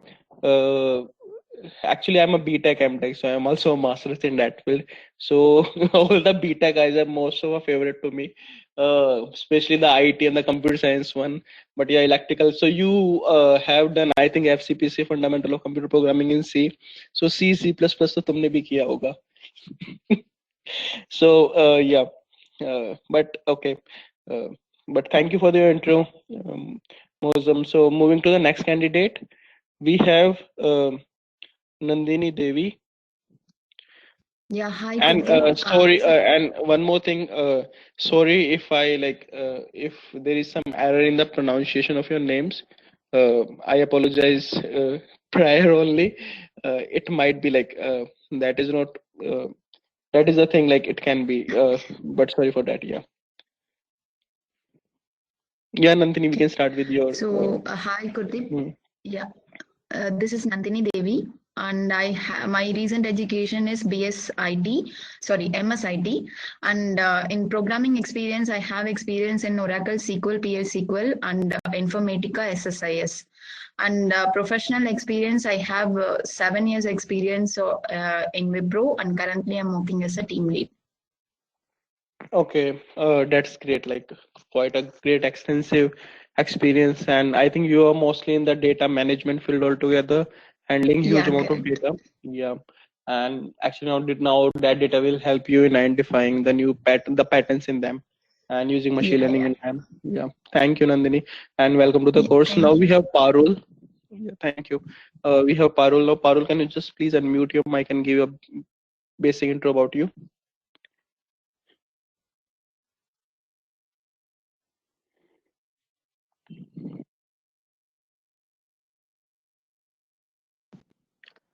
Parul, am I audible to you?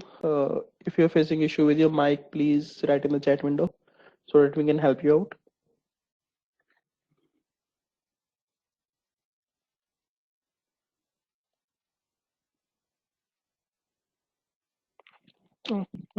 Okay, so we will get back. I think she's facing some technical issue altogether. We will move to the next candidate, that is Pooja. Pooja Jawali, yeah. Yeah, hi Gurdeep. Am I audible? Yeah, Pooja, you're audible, yeah. Okay, so good morning everyone. I am Pooja Javli. I have my BTech in civil engineering, and I have around 7 years of experience in L&T construction. Yeah, I have no coding experience at all.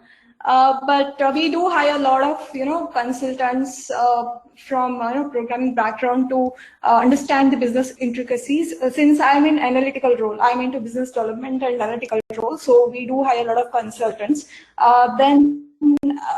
There only I explored my interest towards programming, and data science was one of the fields that I want to explore. That's the reason I'm into this course. Yeah, thank Yep. you. Thank you for the intro, Pooja, and welcome to the course. I think like this course will help you out in exploring new opportunities in your career altogether. And yeah, we do have the intro about Parul. So she has a BTech in EC. She's a fresher, and she was a service coordinator in Subdeck Electronics. So yeah, welcome, Parul. Moving to the next person, we have Prerna.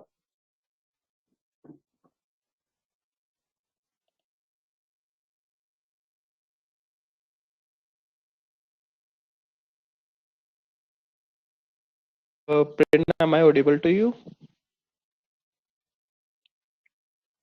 Yes, okay, so you can unmute your mic if possible, or else you can add in the chat window your intro part so that other people can get understanding.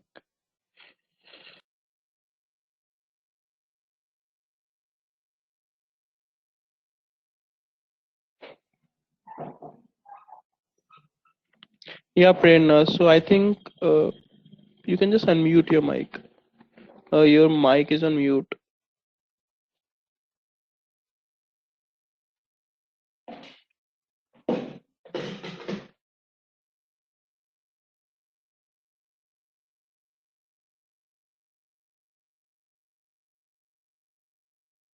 Okay, so we have an intro. So she's a MSc in IT, and she had a MCA and her Bachelor of Education too, and 7 years of experience as a TG Computer Science. So that is great, and currently working as a freelancer. So regarding the coding part, I think like you would be quite familiar with some of the C++ programming languages altogether, which we normally have in the MC and the BCA part. Yeah, Prerna. Yes. Okay, Lioli. Okay, yeah, that's great. So welcome to the course, Prerna. So moving to the next candidate, we have like next student, we have Prince. Hello everyone. Hello Gurpreet. I'm a Hi, Prince. petroleum by profession. I did my engineering in petroleum and oil and gas, and I have some knowledge of coding, just the ones we get in engineering and 11th and 12th. And I have 2.5 years of experience in oil and gas analytics. Okay, thank you, Prince, for your intro. You're like, welcome to the course. And this is the field, like I didn't have any student from this field altogether. So you are the one with a new, what do we say, a new domain altogether, like a business Yeah, it's domain. completely new Yeah. domain. Yeah, thank you, Prince. Now we have Raghuvendra. Raghuvendra, Hi, you Gurdeep, can this just is hi, hi. Gurdeep, this is Raghav. So I did my graduation in BBA and then I did my post graduation in MCA. I have around 15 plus years of experience. I used to work mainly as a ASP.NET and a C# developer, and then in the for the backend programming, the database programming, we used to use the SQL Server. Currently, I'm working with the pharma company, and I have almost around 10 years of experience in the pharma domain, with respect to the clinical trials and the other stuff that we do in the pharma industry. Okay, that's great. Like that's, I think, a huge extensive experience you have in the pharma industry, and I think there are huge pharma companies altogether working in the data science, like Exactly. Extria, ZS, and I think Yeah, Novartis do have their data AstraZeneca, center. Zydus, and Novartis, all Yeah. are right now a big player in the AI, ML, and the data science piece. There's a lot of stuff which is happening around the data science in all the big pharma companies. Few of them are also collaborating, right? They're cross collaborating and they're trying to evolve on a very unilateral platform to come up with some new specific designs. Correct, Raghuvendra, because I do have my multiple like friends and students in the pharma domain, like companies like XTS, ZS, Zydus, and all. So yeah, I think like this course will help you out in exploring the new opportunities of machine learning in pharma industry. So welcome. We do have our next student is Raghuram. Raghuram, yeah. Yeah, good morning, Gurdeep. This is Raghuram Vedamurthy. I have done BE Computer Science and MBA. I'm currently working in Induja Tech, Ashok Leyland Group as Assistant Manager in Business Operation. I have 10 plus years of experience. Okay, and regarding the coding experience, you do have the FCPC experience, first of all. Earlier, my career I used to do in syntax in this one Perl programming, regex, and such kind of stuff. But currently, I'm in business operations and handling, doing a PMO role, that kind of stuff, business analysis. And Yeah, I'm looking for it as how we can use this thing in business operations. Okay, sure. So like I think like Forecasting and a project, this one utilization forecasting, project forecasting, and that kind of stuff. So I want to know how we can use these things. Data science. okay, like yeah, that's it. Like sales forecasting, revenue forecasting too, and all these. So go to like business operations part. Yeah, welcome, Raghuram. Now we have Rishabh. Rishabh, can you just please give your intro? I am audible, Gurdeep? Yeah, Rishabh, you're audible. I think, see, in general, I speak like because I normally go to the client meetings. The most, if you analyze the complete data, the most frequent word in the world nowadays is "Am I audible?" So, yeah, yeah, Rishabh, you're audible. Yeah, I am Rishabh Ravendar, and I have done Bachelor of Engineering in Computer Science, and my programming language experience in 1+ year of experience, and I have a professional experience in iOS development in 1 year. Okay, yeah, that's great. So I think like, and there is a reason that like the beta guys are quite favorite for me, like especially the IT and the computer science one. So normally Yeah, I because, think, and the reason is because most of the questions will first of all go to you, the yeah. CSC guys, if it is a technical question. So welcome to the course, Rishabh. Yeah. Yeah, Now, I think I am one of the all the persons who have having 1 year of experience. I think almost all of the persons have more than 5 year of experience. actually, like it will be quite a great learning experience from for you too, and to like learn from the other people altogether regarding their domains and all. Because during the course we will discuss some of these. So that is how it will help you out, and that is the main reason for the intro part, so that you can actually know about the way your colleagues in the batch, and so that, for example, if you want to explore. Okay, don't worry. Yeah, I'm a fresher. Yeah. Hello, yes. Okay. Yash cannot like stop himself from like telling, okay, bhai, मैं तेरे साथ हूँ. Okay, so we do. Yeah, thank you, Rishabh. Thank you for your intro and welcome to the course. We do have our next candidate as Sahil. Sahil, am I audible to you? Yeah, hi Gurdeep. I'm Sahil here. Hmm. So I have done my graduation in hotel management and I'm currently pursuing my MBA in supply chain management. I'm in the last semester. And as far as my professional experience is concerned, I have worked in food retail for more than 2 years. And as far as my coding experience is concerned, I'm completely new to it. And this is my first time, learning Python and coding in it. And I'm looking forward to exploring my career as a data scientist in different ways, whether it's working with a company or working as a freelancer, etc., etc. The advantages and disadvantages, everything.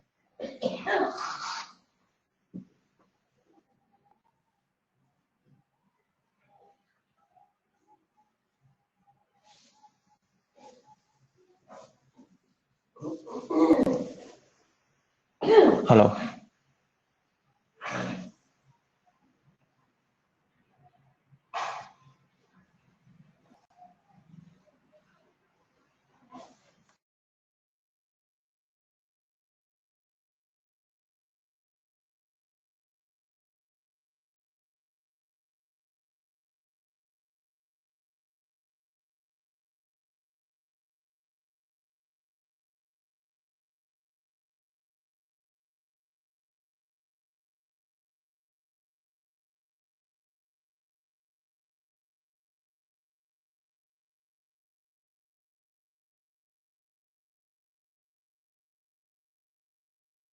sorry, I think like there I was having some issue with the internet part. So this is my backup plan always. So am I audible to you now? Yeah, you are. Yes. Okay. Okay, I think so. Yeah. So Sakshi, can we can just start with your intro?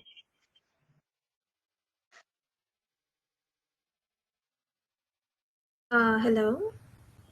Yes, Sakshi, you're audible. Okay. Hi, Gurdeep. How are you? I'm fine, Sakshi. Okay. So basically, I want to tell Rishabh first that he's not the only one here. Even my experience isn't too much. It's just over 1.5 years. So I have completed my MSc in resource management, and I am currently working for an e-commerce into buying coordination and supply chain. And yeah, that's it. I mean, I'm just leading the team for women's apparel division as of now. I mean, I just got promoted, so that is it. And that's it. That Yeah. really is it. Yeah. Thank you for the patience. And You have more no patience than coding yes, that I can see. experience. It's zero. My coding experience is zero. In fact, I was actually tech challenged before this job. I just learned Excel in my job, so no experience at all. Okay. But no worries. I think like it will be a start for you, and I think Yeah. like this course will help you out in like exploring the data science and the coding for sure. So I hope. thank you. Yeah. Yeah. We will now move to Surya. So Surya, a brief intro about you. Hi, I'm Hi audible. Surya. Yes, sir. You are audible. I I have completed BSc Computer Science and I have 1 year Okay. experience in investment banking sector. I don't have Okay. program experience. Okay, sir. So we can make a deal. I will teach you data science. You can let me know that where to invest. Sure. Hello. Yeah. Am I audible, Surya?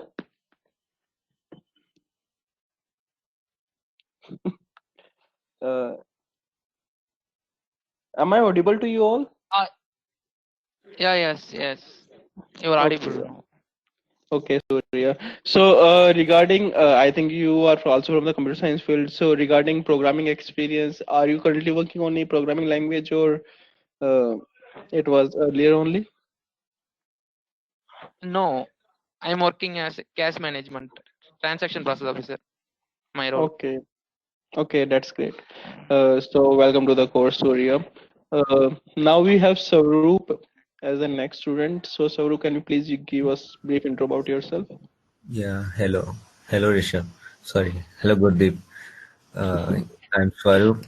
I have completed my BTech graduation in electronics Okay. and I have 3 years experience as analyst. Yeah. That's it. I have interest in data science, so I have joined this course. As even I am a fresher for coding. Okay. Yeah. Okay. Welcome, Sarup, and quite a huge number of candidates from the bachelor's field. Bachelor of Technology. Yeah. Welcome. We do have the next candidate as Swati. So Swati, can we start with your intro? Hello, Gurdeep. I'm Swati here. I'm Yeah. Hi, master's in Swati. organic chemistry and I had been in teaching and I'm completely new in coding part, no Okay. experience in programming and all. Just I wanted to join industry, so I'm here in this course. It's a challenge for me. Okay, and I'm happy that you are accepting that challenge and thinking Thank for a change. Yeah, you so much. yeah. Thank you, Swati, for your intro. We have Yash. Uh, so, Yash, you can give your intro. Hello, I'm Yash. Yeah. Hi, Yash. Yeah, I have completed my graduation in Bachelor's of Management Studies, specialized in finance, and I'm a fresher and I'm new to coding. Okay, yeah. So you're new to coding. That is yet, I think most of the people are quite new to coding. So we will take the basics and the all the technical part quite slow. This is normally a request to the people who have some prior experience to the coding part. So they might feel the starting class a little slow. The pace would be slow because it is for the most of the audience benefit. That okay, it will actually help you. It will help you in revising the things like getting familiar with Python, but actually it will help other people to.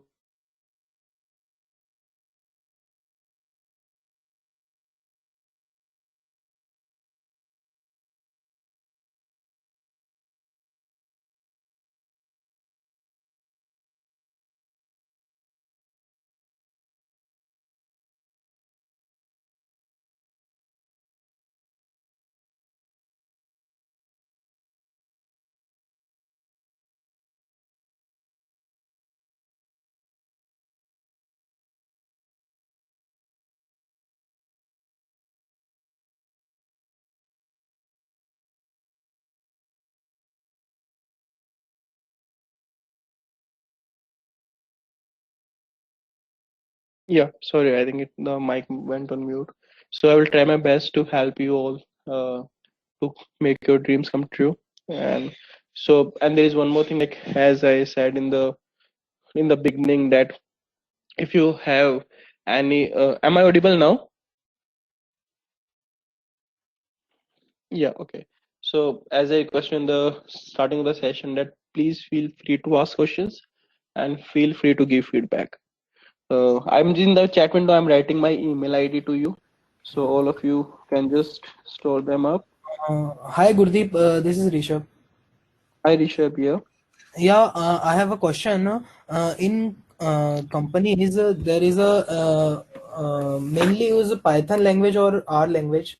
I think I heard about the Python language is mostly used in uh, IT companies.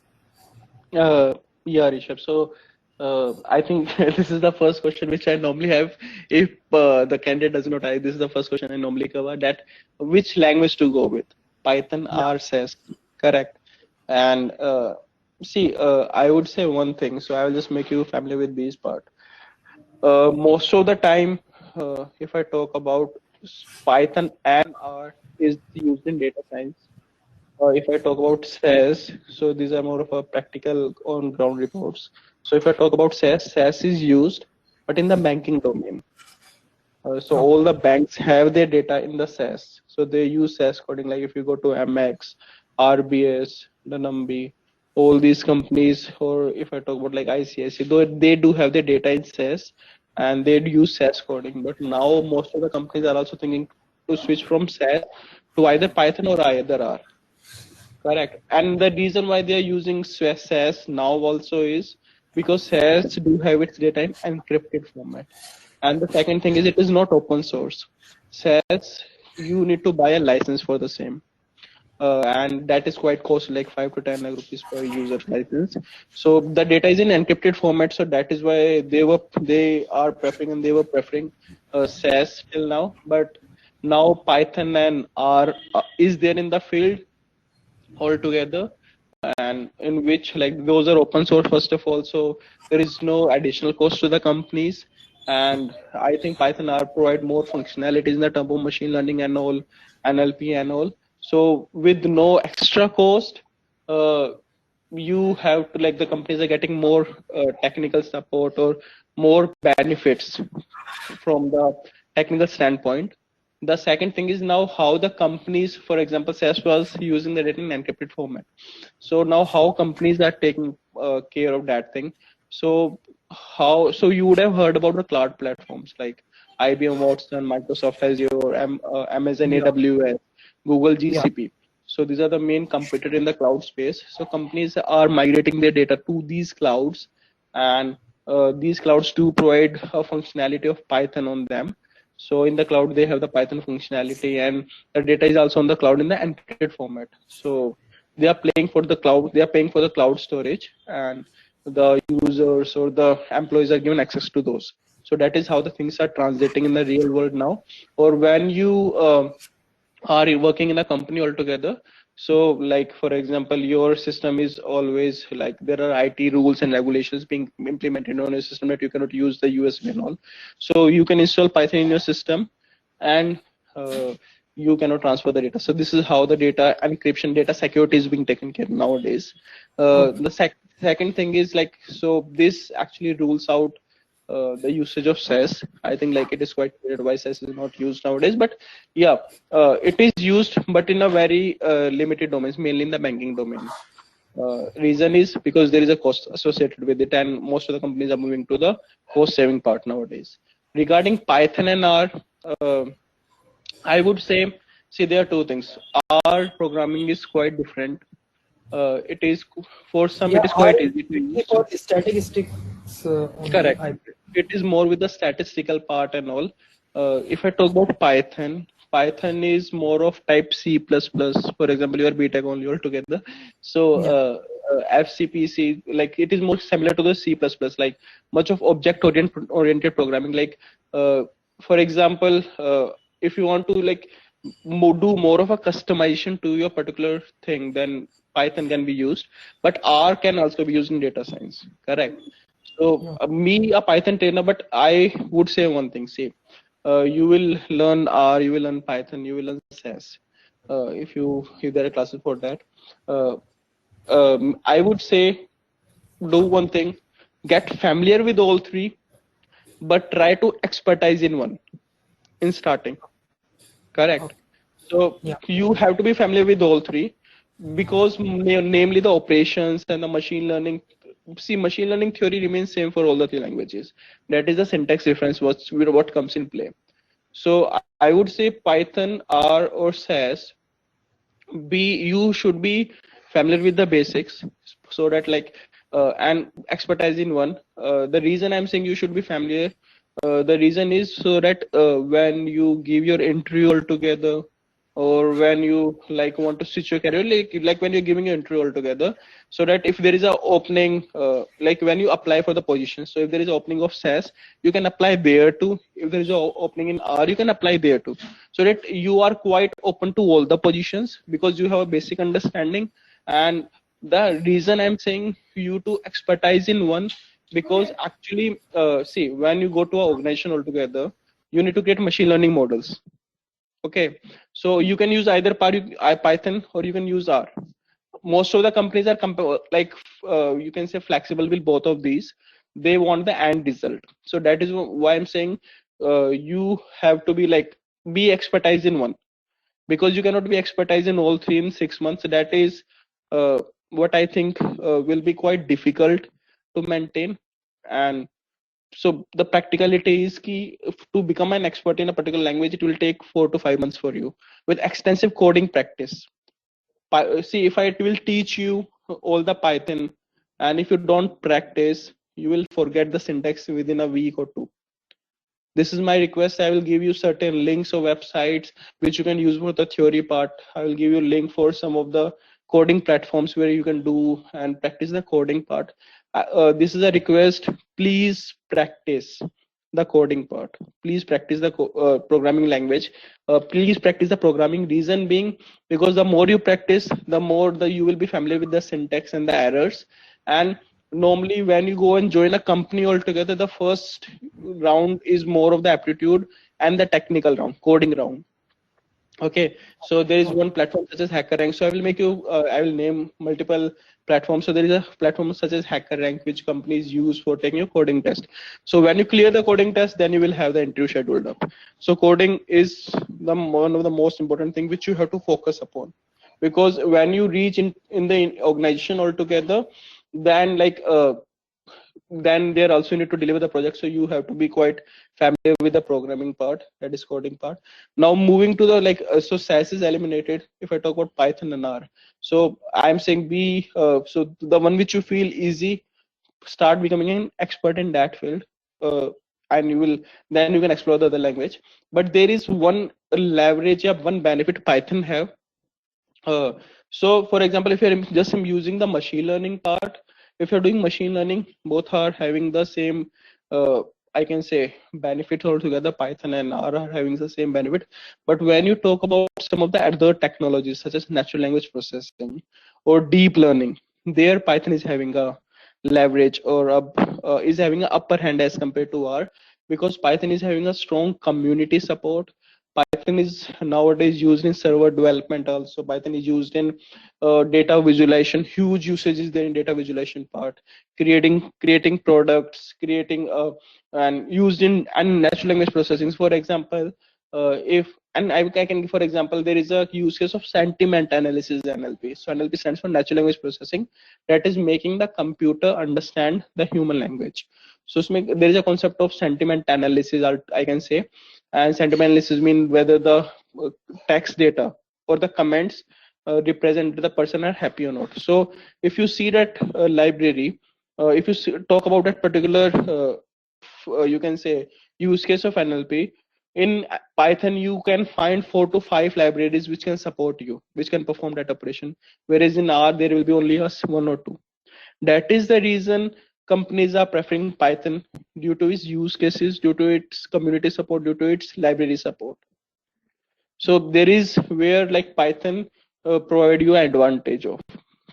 But then also I'm saying between Python R, if you think you can grab R easily within a month or two, and if like Python will like it is somewhat difficultly like you're facing that, it is not difficult, it is easy altogether if you practice. But if you think that okay, I can, yeah. Python has many libraries, like everyone has broad libraries in Python. Correct. So for example, machine learning. So data. So those who don't get the idea of libraries, I will discuss each and everything while performing the coding part.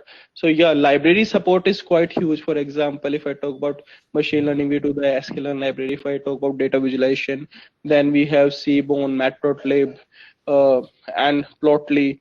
So and regarding NLP, we have TextProbe, NLTK, Spacey, GenSim, and all these. So they are huge library support. And our programming language is enriched by the libraries only, like how many libraries you have for the exploration part. So this is the main thing. SAS. So just gist of all this, SAS paid version is a way, so companies have to pay for it. Banking domain only normally use it, but they're also switching to Python R. Okay, R and Python are at the same level if talk only about machine learning, but if talking about NLP and DO, you can say image video analytics or deep learning, that is neural networks, Python have a upper hand as compared to R. So talking about, you should know the basics of all the three languages, that you should know how the things are happening. So but you have to become expert in one in the starting. Try to become so if you can become expert in all three at a single time, that would be great. But I would say at least become an expert in a single language first. Gurdeep, one more thing I have. We are using for visualization like in Python and R, but there is also a new software like Tableau and BI, Power BI. Yeah, Power BI. Yeah. Yeah. So why we are using Power BI, Tableau? Why? Because we have a Python. We also visualize on that platform. Okay. So see, if I talk about Power BI and Tableau, so they have their pro versions, much of paid, I think. But if I talk about Python data visualization, so for example, when you're creating a machine learning model, so if I talk about Python or Power BI and your Tableau, so they are tools basically for data visualization only.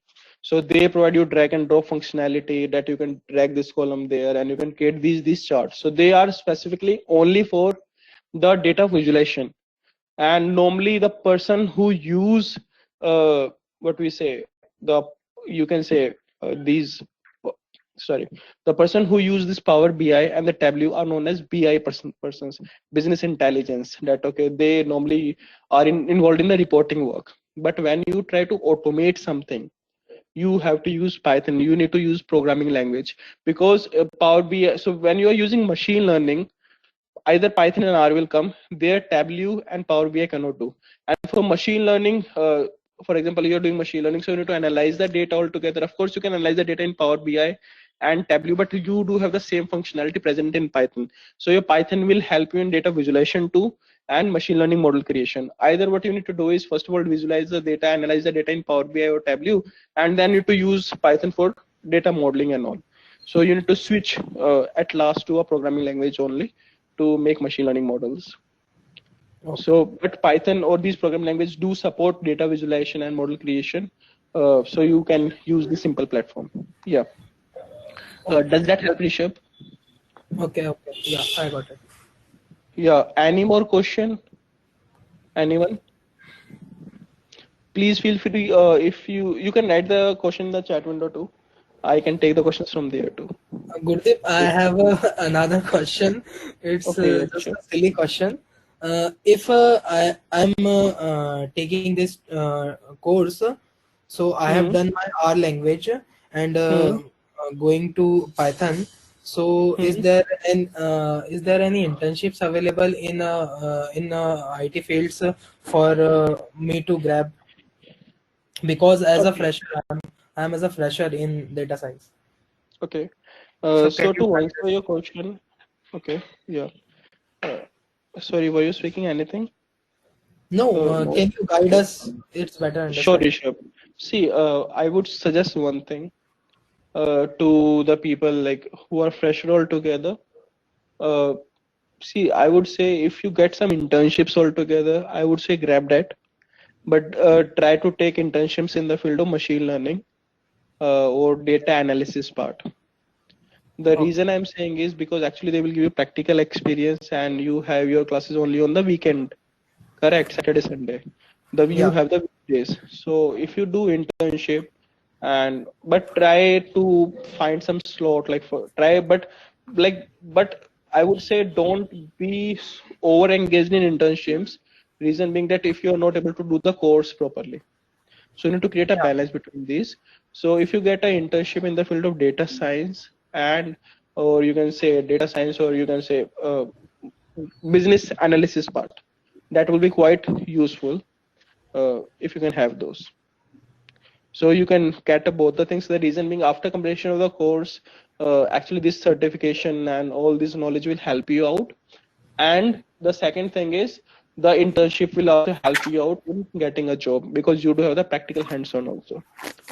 The other thing is the projects the data which we'll be using will be more of a real data only. So the projects or the use cases which we'll take for building machine learning model are real. So then they will not be theoretical type, they are real only. So do I answer your question, Rishabh? Or if you have any doubt, I can clear again. Yeah. Okay, thank you. So do anyone of you else have a question?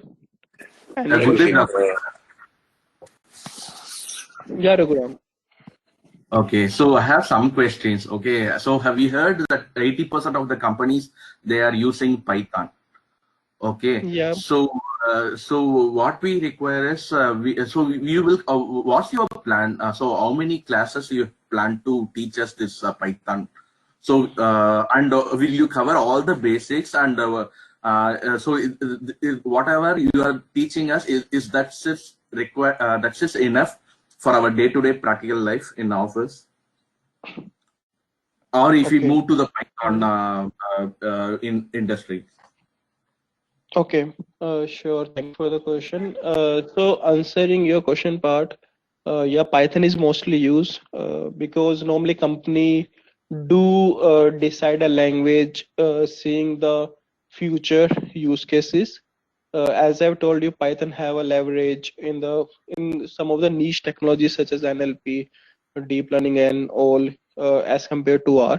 That is, companies are preferring Python, and actually in Python you can deploy servers. So and it is nowadays used in creating your mobile applications too. So that is why Python is highly used. Talking about the another question, how many classes? So we will have around 15 to 16 classes altogether, and each class will be 4 hours. The other thing is if we are not able to, I think, cover that all the topics in these classes, we can extend those classes also. So we will focus more on the quality part, but we will try to cover, because otherwise the course normally becomes lengthy and you would be losing some of the opportunities altogether. So in total we do have around 15 to 16 classes, but our main focus will also be on the quality. That is, in these classes you learn everything and you're able to understand everything. Now Any other? talking about it, yeah. talking about your third question, so your question was that will what we teach will be sufficient in the industry? So with Python, I will start with basics, intermediate, advanced. I will cover machine learning. So normally in machine learning, we do have the algorithms such as the linear logistic decision tree. Just give me a second. So we do have the algorithms, linear logistic, decision tree, random forest, SVM. So we will cover these algorithms. I will tell you the base. Oh, I will tell you the working of these, that how these work at the backend, and we will cover time series. So if you are going for a data science role, these will be useful. But as I told you, the field is quite emerging. So there are some niche technologies, niche field like NLP, deep learning, that is neural networks, of course. So that is the field which I will give you a brief intro about. Like in one class, I can discuss about the NLP. In one class, I can give you a brief intro about deep learning, so that I will let you know the libraries, so that you can explore them up. So Fine. if I talk about, so you will be, so that is the reason I will be giving you a roadmap that okay, Python machine learning will be used if you are doing NLP. So those will be the open fields in which you can explore. I can just guide you through those. But yeah, if you go for a data scientist position, normally machine learning is used most of the time. So this course will be sufficient, and I think will provide you confidence enough. So be confident that if you do this course, you will be able to handle all the problems, you can say the problems which we normally face in the offices or when you're in the corporate sector. Yeah. Gurdeep, one more question. So will you cover the statistics? So because in R, we have stats, right? So in Python also we need any stat stuff? Okay, so regarding the statistics, I think you will have separate classes for statistics. In Python, yeah, so performing statistics, for example, when we will discuss the algorithms such as decision tree, or when we like discuss about like missing values and all. So there is a mathematics involved which I will cover, but purely statistics, I think you will have separate classes in which like you will be going through the statistics part. So you will cover that one, statistics? So you are saying statistics using programming language or pure statistical understanding like probability and all? What I'm asking is basic stuff. So what are the things we're going to use in Python? So you cover the basic static stuff? Yeah, I will cover the basic static stuff, but so like all the statistics which are involved in Python, which are involved in machine learning, I will cover them up. But for the statistics, if for example, like probability and all these, which are purely like more of a aptitude level and all, so we will have, I think you will have your separate class for those. Probability distribution and all those I will not cover. Okay. Like Thanks. normally which is being used in the probability. Yeah. Thank you, Raghuram. And one more question. Yeah. What are the application it is? So where we and all we can use this Python. So industry wise, can you brief us that one? So where we can use Python? Okay, when you can use Python. So I think just let me present, I think one PPT to you. Okay, but see, Python, see, I would say, so if you see pizza, so I think you all have pizza. Python is a base, and so in pizza you have a base and you have different toppings altogether. So Python will be your base, and machine learning, NLP, and all these will be the toppings. Correct.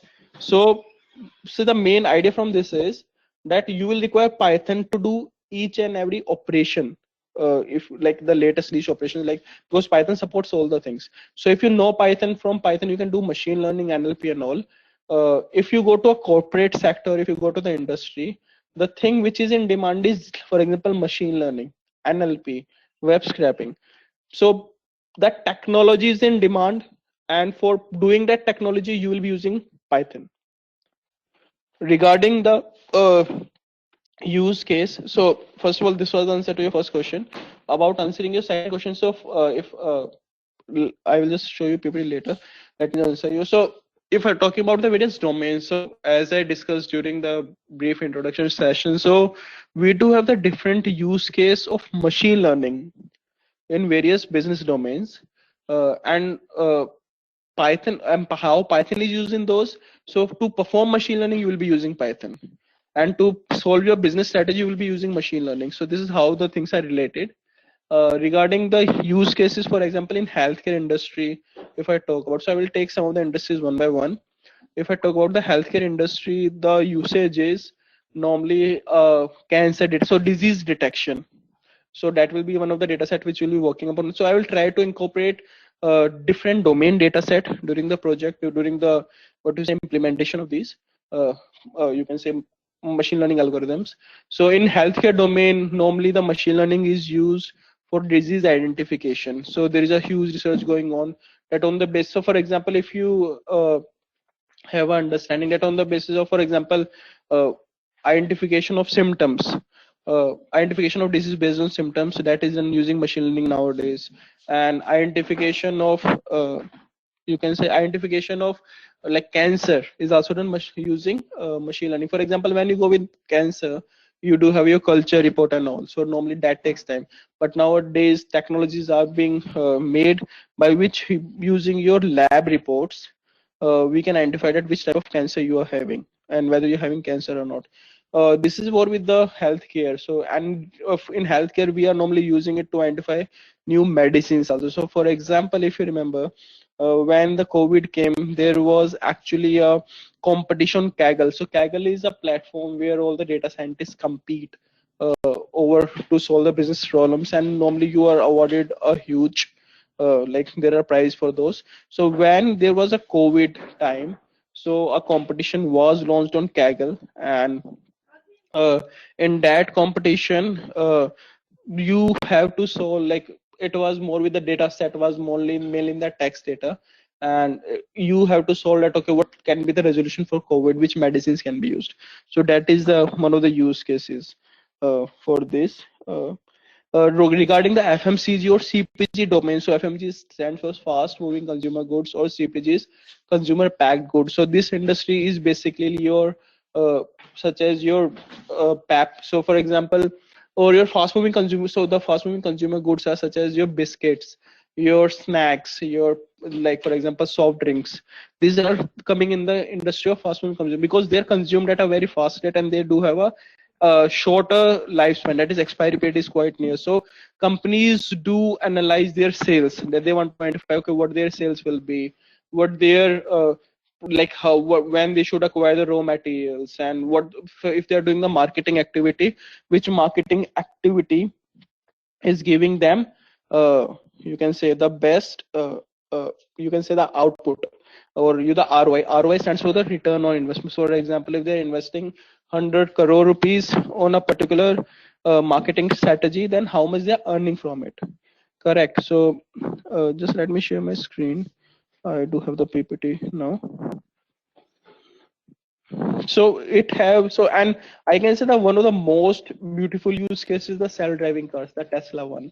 So this is the use of machine learning in the automobile industry, that is the computer vision. So it is a huge combination, like very high tech machine learning algorithms are used in it. So deep learning is actually used, and so the self-driving car is also one of the best use case of, you can say, the machine learning, or it is normally used in the prediction also.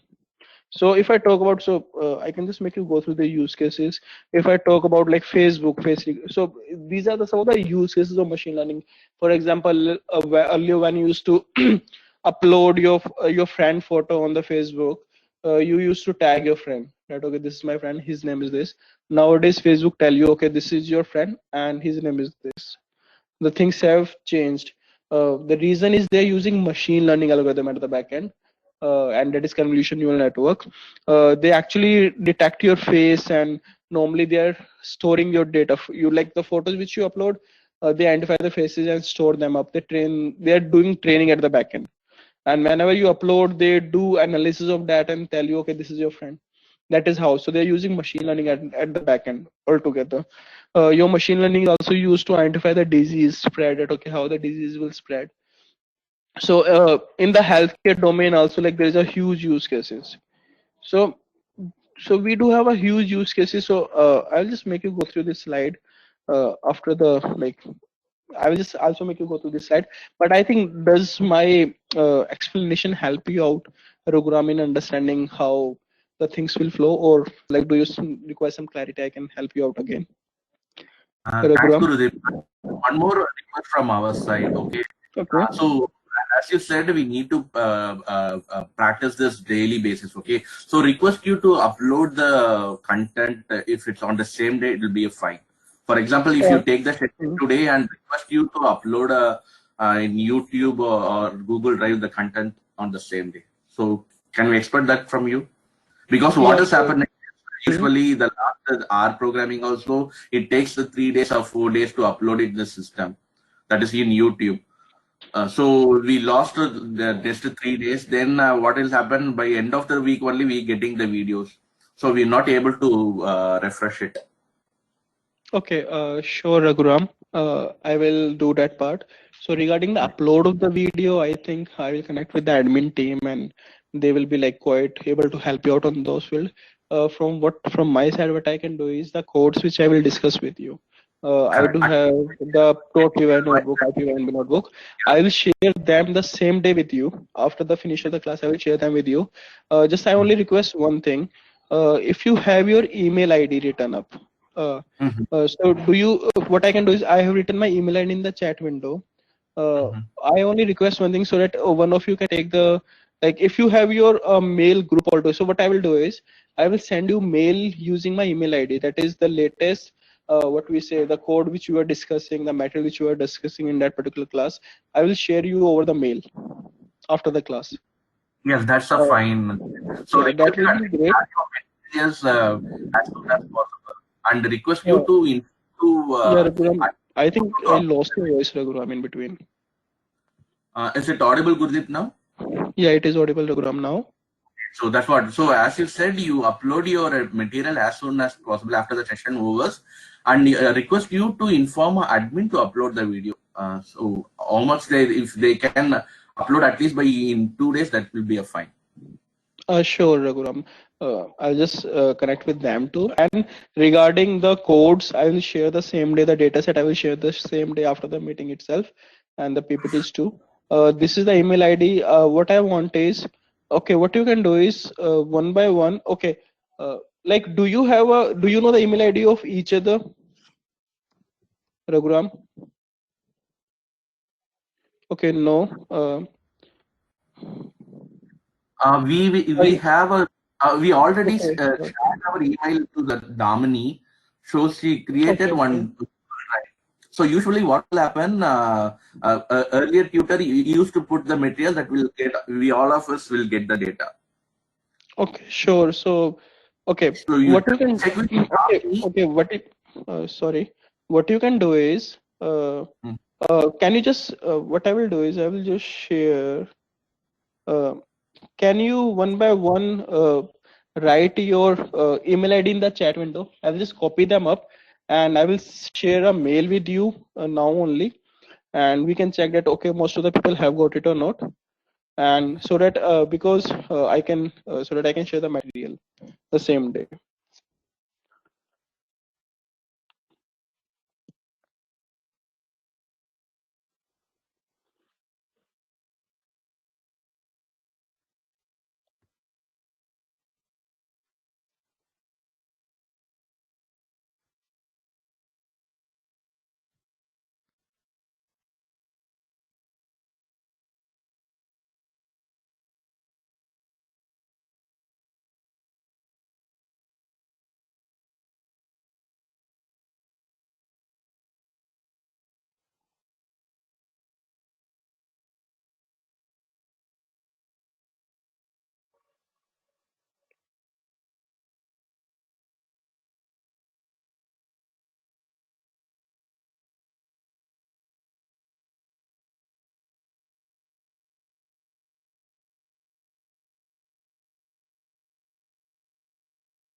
I'm just using these email IDs and will share a mail with you.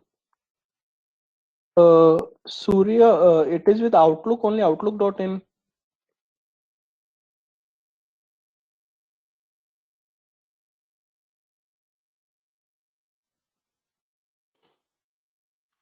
I will share all the content over the mail with you so that there is no delay from my side altogether.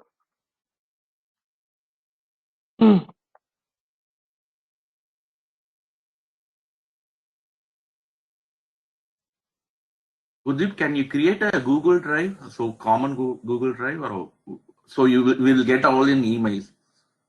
What I will do is normally like Google Drive.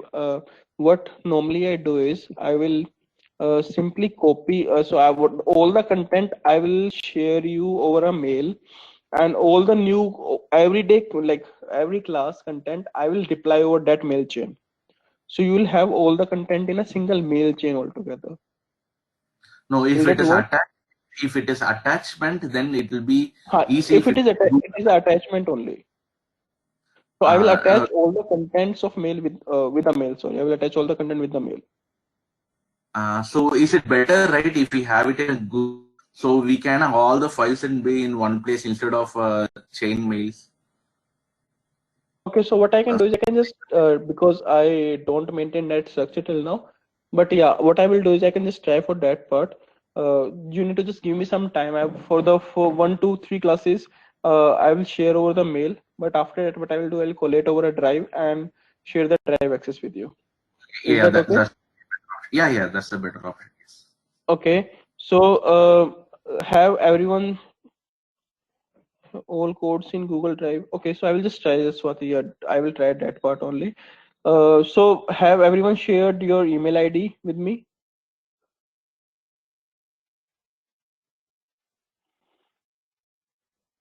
Okay, yeah. So actually, I'm just sending a mail to you. I think if anyone of you didn't get it, uh,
so I have shared a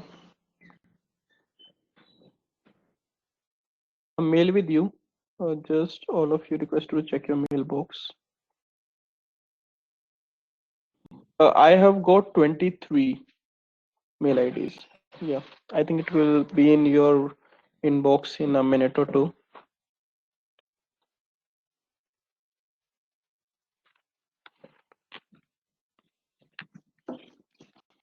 What you can do is just you can take a 5-minute break, and then we'll come back and we'll continue with the questions if you have any, and then we'll start with the Python spider. I think like we'll just get updated. Okay, what things you covered till now. Have you done the installation part? And okay, that is why I'm saying just we will wait for we will have a 5-minute break so that you can receive the mail in that time. And if you then don't receive till that time too, then I can just resend it again. Okay, so Achal have got it. So we will get back at 11:06. Okay, so we will. So I'm just typing in. You can just go for a short break.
Hello everyone.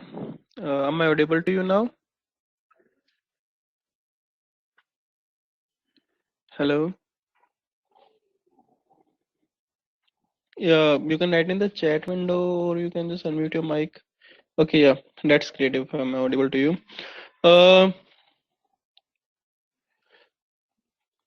Okay, so did every one of you got the mail till now? So anyone who didn't get the mail?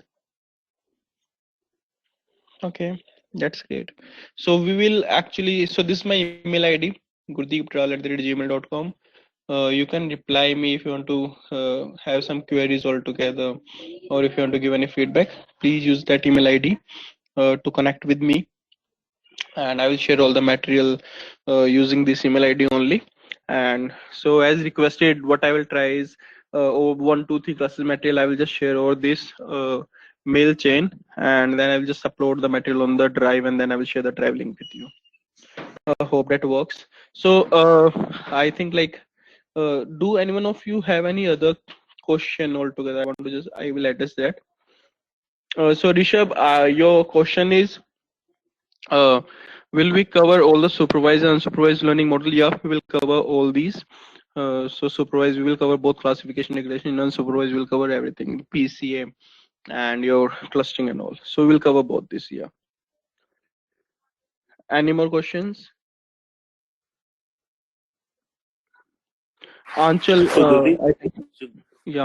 Gurdeep, Yeah, what's the future, for the R and the Python with respect to the programming languages? Because now we do see quite few of new advanced tools coming up, which is being used widely for the analytics, like NIME and Alteryx, which almost would be doing a similar job that R Python is doing without much of a programming. Again, they would be having some limitation, but is it something, moving forward, we are moving more towards the tool-oriented approach? See, that's great. That's a good question, Raghavendra. So, see, what my understanding is, if I talk about this, the current scenarios. Okay, just give me a second.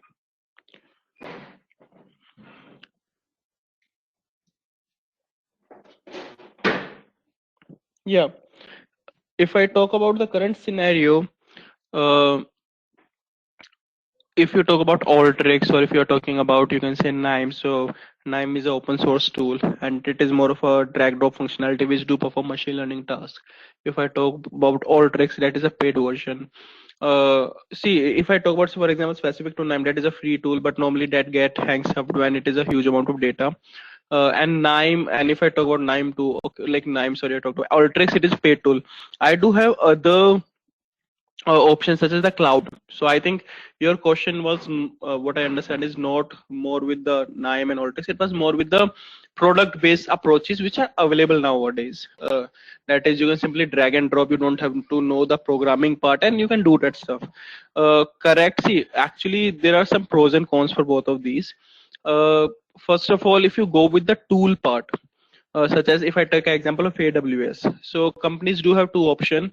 That is, they can hire a programmer and he will do the programming part, data science work. Correct. The second thing is they need to go to AWS, and they need to go to AWS and they need to make a virtual machine over there, and all the machine learning model which they make there will incur another cost to them. And the main thing is the machine learning model, when you make normally for the prediction part. So you normally predict everything. So you make the predictions for the future, and actually all these things, those tasks actually will incur the separate cost. So the companies have to pay for each and every prediction. So overall, that solution is quite costly for most of the companies, and only the big companies can take that part. But there is one more thing: to make a machine learning model, you should have the understanding of machine learning. Correct. The second thing is, it does not support most of the customization part. Correct. It might be your client does not have the data over AWS and all. And that is normally the case, that they don't have their data over AWS. You need to just shift them up. So see, the main thing is your programming will remain, because if you see AWS too, so all these tools, so AWS support both the tool, that is AutoML. They have, in GCP they have the name AutoML. That is you drag and drop and connect everything. There is a tool known as Orange 2 for the same. You drag and drop, connect those things, and you can create a model. But actually, that does not support the customization, which actually is required in most of the processes or tasks which we have. And the second thing is, if I talk about if companies use the tool, that will be costly to them, and the model which you create will be available, will be only on the cloud itself. They will not have access to that model. For example, if you stop paying them, they will not give you the access to the model. So all your, what we say, effort, have all the company's money or effort have gone in vain. Whereas if they hire a data scientist who know Python, they can create all those model in their local system only altogether, and they will have access to those model for the lifetime. So it is, so those are in the market, these tool, or you can say the products are in the market. But yeah, I would say that is they are quite costly, and companies normally prefer a data scientist sitting, because if to use those tools, the person should know machine learning and all. He should be familiar with the theory part and everything, the practical use cases. So, and a data scientist is a person who know the theory part also and don't know programming also. So the companies, of course, hire those people. And I think programming, so as I told you, like you always require customization. So the use of Python and R, I don't think like it is going to reduce, it is going to increase over the years to huge. There is one thing for sure, that is there is always an update going on in the market. As you can see, the market is very rapidly evolving, and things are changing at a very faster pace. So you need to upskill yourself. Like for example, in Python, with the libraries you need to upskill. With the technologies you need to upskill. For example, NLP, deep learning, image video analytics, and all these. So you have to use Python, but upgrade yourself on the various use cases. Did I answer your question, Raghavendra, or like if anything? Okay. Yeah, thank you. Any more questions? So in the chat window, I saw Achal. Do you have any question?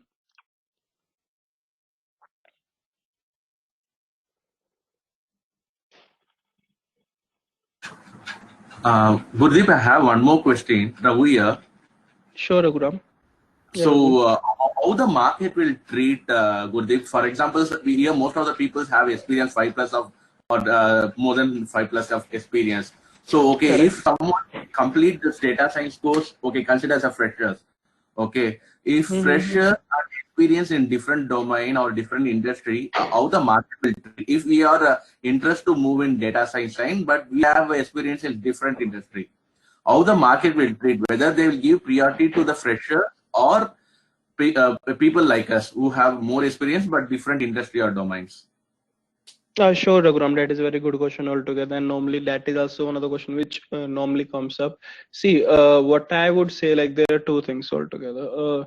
For the freshers, it is a new field. They are new. They will be new to the corporate industry, and they can start as a fresher. Correct. Just give me a second. Yeah. So they can start as a fresher, and they don't have any much of the restrictions about the salary and all. Correct. And but if I talk about the other people, those who are thinking for a switch, and main thing is, if the person is having a experience of 2 years, 2.5 years, then also he's not much concerned about, okay, he can start as a fresher again in the another field. But if a person is having an experience of 5+ years, then that is of course a concern to him, that okay, how I will tackle the future, how I will make the switch. Because with 5 year of experience or 7 year of experience, my salary is altogether, you can say, at a scale of 14 lakh, 12 to 13 LPA. But if I start as a fresher, so normally a fresher in data science is paid approx 6 to 6.5. So if I start as a fresher, then I will be paid this much. So should I make this step or not? See, talking frankly, clearly to you, when so you are having experience of 10 to 15 years, correct? Like people are having experience of 10 years. What you need to show, so you actually need to, so all your interview talks are about selling yourself. You need to sell yourself. You need to show your skills to the company. Okay, I do have these and you need to buy me. The main thing is, if you have 10 years of experience, I will help you out, or you will have a session for resume building altogether. What we will try is, we will actually try to link up your existing work with data science, so that you can show, okay, from the past 3 years I'm working on the data science field. Because if I see the data science field altogether, it normally started emerging in the year 2012 to 2013, correct? This industry, this particular field is in huge demand from 6 to 7 years. So it is not like this that it is running from the past 20 years or all. So what we will try is we will just go through. That is the reason that is also the reason regarding the professional experience, okay, and regarding the domains. I was quite specific about the domains, and that is what we normally do.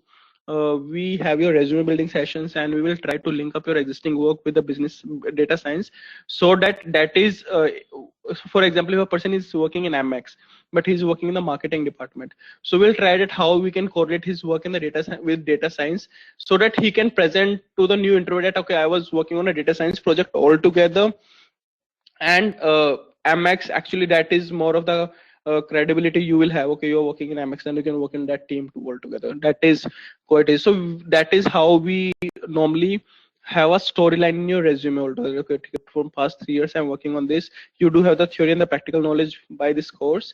So that is how we normally cope up this problem and help you in the switch. But and there is one more thing. For example, if you're having 10 years of experience, see, there what I can say is, as in the starting I said, data science is a combination of two things: technical knowledge and business understanding. For example, technical knowledge is more with the learning Python, learning machine learning, implementation and all. Business domain is very important altogether, like how you will solve the problem, which models you need to create. And also, if you are a fresher, you should have 80% technical knowledge, 20% you can say business knowledge will work for you. But you have to be a strong coder. You should know huge programming and all. You should be expert in that field. Domain knowledge, you can have a little knowledge about it, because it is you are much of a fresher in the field, correct? But when you grow over the period, for example, if you are a people, so if you're a fresher, you should have 80 to 90% technical knowledge, 10% domain knowledge. But if you're a person with 8 to 9 year of experience, or I can say 7 year of experience, it is a 50-50 ratio for you. So you should be having 50%, you should be technically sound, 50% you should have business domain knowledge. So a person with 7 year of experience actually will lead a team. He will not do the coding himself, he will lead a team. He will have a group of data scientist analyst under him, and he will interact with the client. So normally client interaction come to him, and he will propose a business machine learning solution to the client, and then we'll redirect his team, okay, that you just make a classification model using these algorithms, and the coding will be done by the people, like by the team you are leading, correct? So that is what the things change. So if you're having 10 years of experience, and that too in banking domain, and if you say that, okay, I'm doing data science from the past 3 to 4 years, so you will be hired not as a fresher, you will be hired at a, you can say, associate manager level. So it depends upon hierarchy to company, but at a like associate manager level, where you will be having client interaction work, because you have a banking domain knowledge, so you can sell it to the client, or you can sell it to the you can say the client only, that how we will make a churning model, that how will identify your return on your investment, how we will identify, okay, which customer is going to churn, and will propose a solution to you using the domain knowledge also, because every domain works differently. For example, okay, how many of you know about civil score? So if I talk about Dishabh, do you have understanding what is civil score? Yeah, Gurdeep. Okay, so can you just describe what is a civil score? I think it's more related to your, the account history and your credit score, basically, like, whatever that you have done the transaction with respect to how much timely you have made the payments or the late payments, and based on that, they keep on calculating your score, and that also helps you in getting some loan or some kind of approval from the government authorities. Correct. It's all about the credit and debit history, about the transaction, what you spend the money on other platforms and other things. Correct. That is also, and it do have various components. For example, how much proposition of a credit card you're using, that is up to 30%. There is a revolving utilization concept in banking industry. There are multiple concepts also. So how, and the other thing is, so that is actually the domain knowledge. So if you go to a bank, you should have this knowledge, okay, how basically your what is a civil score and how it is calculated. Do you know how credit card company make money? So this question, I think I will select some people altogether. So it will be Ayush. Yeah, so you can unmute your mic. Can you let me know how credit card company make money?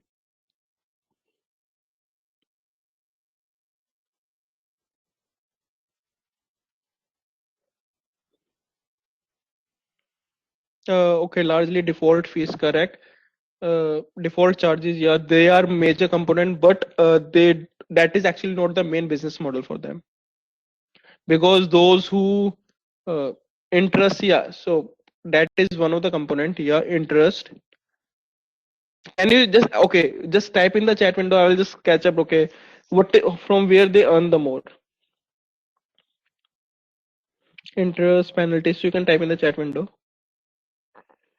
or sharing data. No, sorry, they don't share data. Interchange, yeah. So Rishabh, what do you mean by interchange? Transaction charges, correct. Yeah. So if you talk about credit card, so normally, there might be some instances when you have gone to a shop and normally the credit card or the retailer says, okay, so if I make the transaction, you need to pay 2% extra to me. Correct. That the reason is because see, there are three things involved. The company which you are holding credit card for example, the bank, for example, if you're having HDFC Bank credit card, you would have heard about Interchange means is that like a payment network? It's called interchange. Portion Yeah, of more of. So, for example, that you would have heard about Visa, Mastercard, and yeah all these companies. So actually, they are much of an interchange. I can say that part. So because yeah. actually, they provide the security and the transaction. That is the major parts they make money. Correct. So if a transaction is of 1 lakh rupees, 2,000 rupees a retailer or the person has to give to the bank. Out of the 2,000 rupees, it is somewhat distribution. So the distribution is somewhat 800 rupees to the bank, which is accepting the payment. I think 1,000 rupees is like for which company you do have the credit card of. Some 200 to 300 rupees is being taken by the interchange, and some money goes to the bank which is receiving the money. That is how most of the payment are. So that is why they say that if you make a payment of 1 lakh rupees, we'll waive off your fees, because you think they're giving you payment for free. They're giving money for free to you for 50 days. So actually they're earning from that money by your transactions. And of course, from the default penalties and all this, they do earn money. That is also one of the things. So this is actually this is more of a domain knowledge, how it works. So whenever you go to, so when you're working on a banking problem and you're creating a machine learning solution for them, you should have understanding about this. This is what domain knowledge is. This is for banking industry I was talking about. Some of you might have good understanding in the healthcare domain, that how healthcare industry normally do the marketing part and all. So that is the overall idea that how we will cater it up with higher huge experience. So a person having huge experience, like 10-year experience, we will show 3 years in the data science field, programming and all, and the rest 7 of your experience actually will help in building the strategy and providing the solution to the client. Raghuram, do I answer your question? Yes, Gurdeep. Okay, thank you. So any more question from anyone? Gurdeep, I put a query on chat box. Can you check again? You have put the query earlier that okay, will we cover? Okay, so you have put another query. I think everyone has this about Amaticus. After this course, they assessed us about the placement, how many get jobs. So I think the proper stats can be shared by the admin team, but yeah, you get so after the completion of course, we do have tie up the Imaticus do have tie-up with multiple companies altogether. We do have a placement wing, and normally they actually will offer you like, but that also depends upon how you perform during the course, how much you are learning during the course. So if you are a good candidate, if you are a good student, then we actually forward the resume to the companies and they will take your interview. That is how the Okay. process is. Yeah. Okay. And the other thing is, see, like placement from Imatis, that is also a benefit. But I would say if you are following the course, if you're doing good practice altogether during the course, and if you are able to grab all the things, then you will get the job on your own too. So don't have to worry about the job. Imaticus will help out. But if you get this skill set, there are huge companies offering the jobs. Yeah, I'm So trying, it will but be quite easy. most of the company are not looking for fresher. I think, of course, see, companies do look for fresher too, but yeah, of course, companies say there is a demand for, like, normally they ask for experience of a year or 1.5 year too. That is why I'm saying that for fresher, if you can get an internship, that would be great. But there is one more thing. Actually, what you write in your resumes actually help you a lot. So how many actually projects, dummy projects altogether you have worked upon? How many? What are the academic projects you have worked upon? What are the trainings you have taken? Actually, those are the things which provide an add-on to the fresher profile. And what actually projects you are writing? So because normally nowadays the companies are using, the HR team are using a programs which actually filter out the resumes, that okay, how much this resume is relevant to you. So companies are hiring for fresher, but if you don't use the words of machine learning, deep learning, these models in the resume, your resume don't get selected. They're filtered out Okay, because it is done by algorithms. Yeah. okay. So I can put the this training course on my resume. It's better to. Yeah, you sure you can. Of course, like you are being trained in data science, and you might just have a good name. So you can just for sure put this in your resume that okay, you did your data science training in this particular month, and this is the certification. So actually, that brings credibility to the you can say to the company also that okay, yeah, you are not new. You have worked on these various projects, and you actually have gone through extensive training. Okay, understood. Yeah. Thank you, good. Thank you. Any more questions? Any idea on when do we have our mock? So your mock, okay. So if you're talking about interviews, you will have them after your course completion. That is when all the classes will be finished. You will have your mock interview there. I would request one more thing. When you go into the corporate industry, I would say just be familiar with Excel up to intermediate level. That is putting formulas. How you basically what I will do is during my topics, I will just try to cover some of the things in Excel also for you, so that you get a familiarity that how we use a formula, we look up, patch lookup, and average if some if. So I would request do become familiar with Excel. That is quite important. I think yeah. So regarding VBA also, yeah, I think Sakshi told about that. Okay, yeah. So you have to be familiar with VBA also. Well, not VBA. VBA is more of an advance in Excel, but you should know how to implement formula in Excel, because you will get the data in Excel and you don't require always Python for that thing. But for a simple data analysis, how to create graph in Excel, you should be familiar with that thing. Regarding separate session for Excel, I don't think that there will be a separate session for Excel because it is quite common. And I think but during, see, when I will be covering some of the topics from mine, I will make you familiar with some of the basic what we say Excel functionality, such as how you can use a formula and all. But I think there is quite enough stuff available on Excel. Yeah, I will share some documentation where you can get the familiarity to these. And one more thing I would say, Excel is one of the thing. Python you are learning, just do learn SQL. I think you will have classes for SQL, or you have gone through the SQL classes. Anyone? You can write in the chat window or unmute. Not yet. I think you will have your SQL classes also. So SQL is also one of the most required skill set till now. Okay, you will have it after Python. That is great. So that is also highly required. So because normally what happens is most of the data of the companies are stored in databases, which you normally access using SQL, and Python actually provide you the Python also have compatibility with SQL language. So you import the library for SQL and you can import the data directly from the server to Python. So do learn SQL, do learn Excel.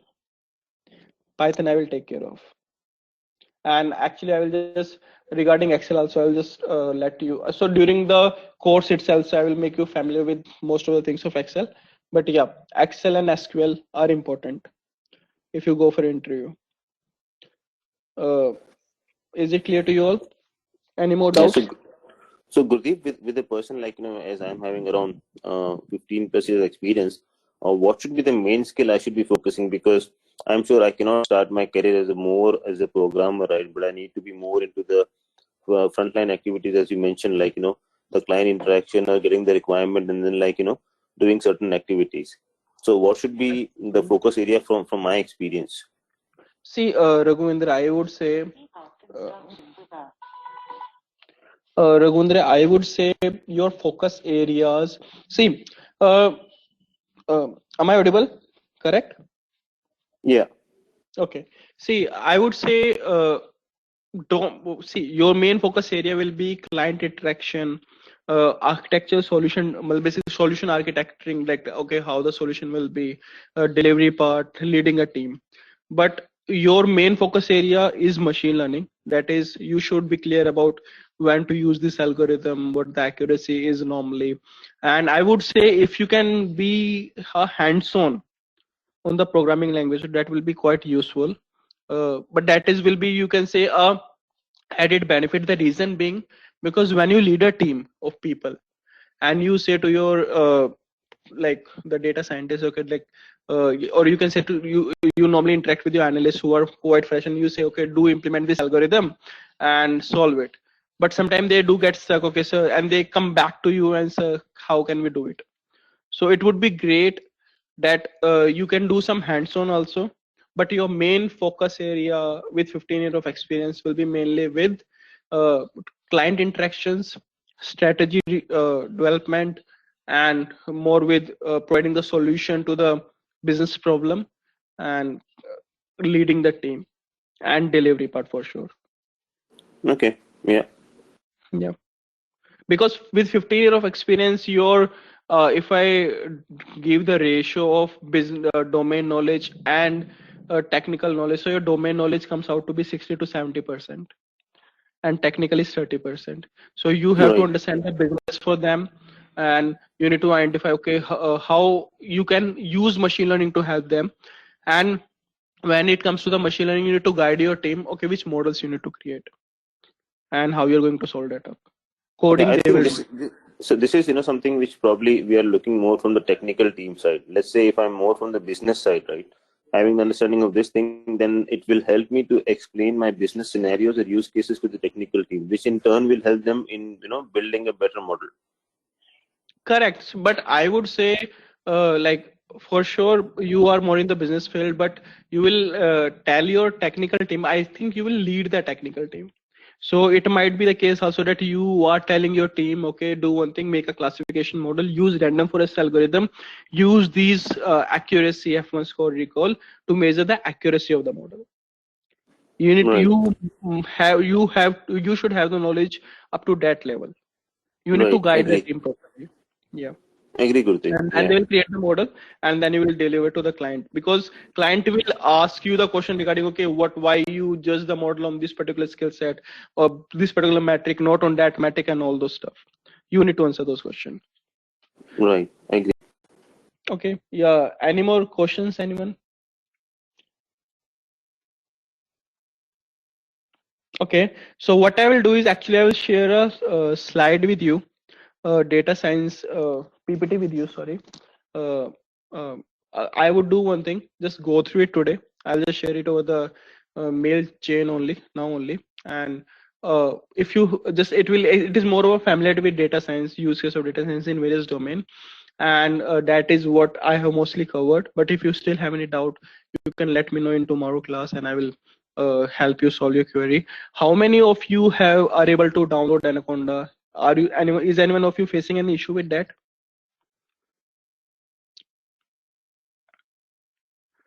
Is anyone facing issue with data download and all that part?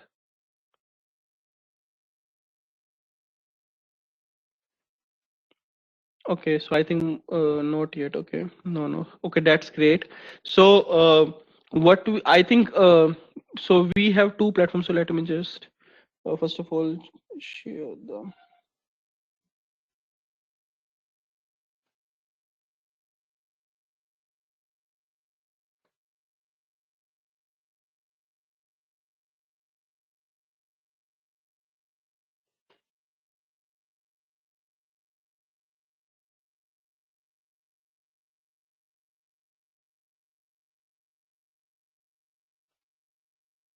So I have shared the PPT with a mail, so you will get that email. Just go through this PPT after the class.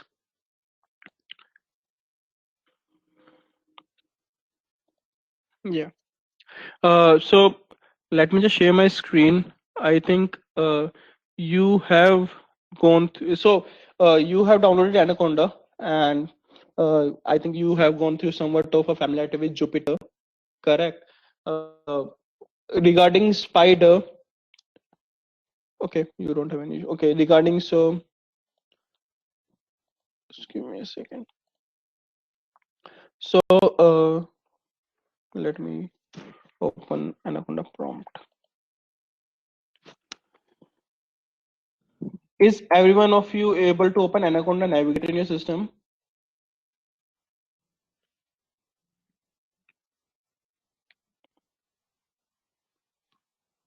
So, okay, how the flow will be for the next sessions, just I will give a brief about that till the Anaconda Navigator open my system. So first, I will make you familiar with the interface of Jupyter and Spider. And then I will make you go through how do we install libraries, because that is the most important thing, that how do you install libraries in Python and how you can use them, how you will find those libraries, and what is the main source. So there are normally 5 ways which I will tell you. That is using pip and conda. I will explain what is pip, what is conda. And there are 5 methods, that is directly from the repository or from GitHub. From GitHub also you can install libraries, and there are 2 methods in that, using the online and the offline method, using how to install third-party packages, how to install from Anaconda website. So there are multiple ways. I will just make you go through. So if you can share the screen. So this is the Anaconda Navigator which you will get.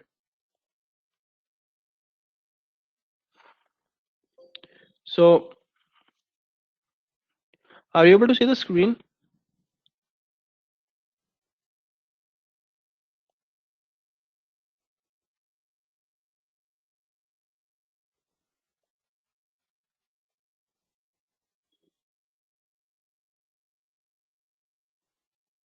Okay, sorry. Just waiting for the application.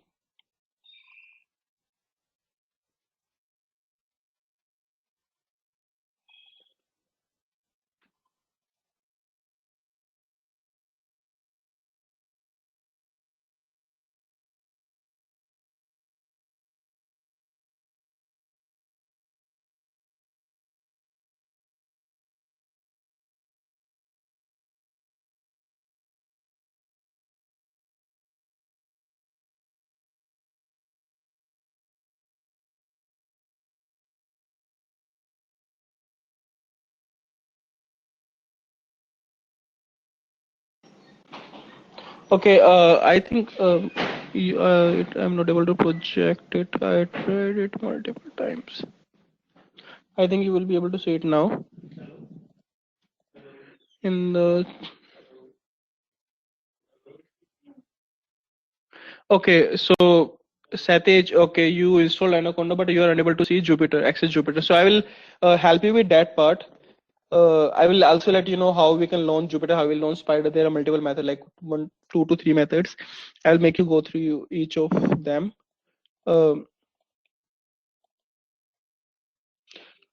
But are you able to see the screen or till now? Do you know?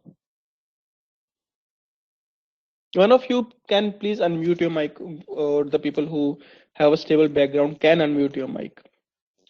Actually, it will lead to interactive session too. So yes, can see. okay, thank you. So this is Anaconda Navigator, and you have your Jupyter here, your Spider here. So normally, I will make you in what we say. We do have an Python ideally. So this is Anaconda. We do have Python ideally. IDLE stands for Integrated Development Learning Environment. So when you go to the website of python.org, so this is with Anaconda Navigator. Anaconda Navigator, actually these are the different platforms. So you have ideally, you would have heard about Sublime, you would have heard about PyCharm. These are the various environment.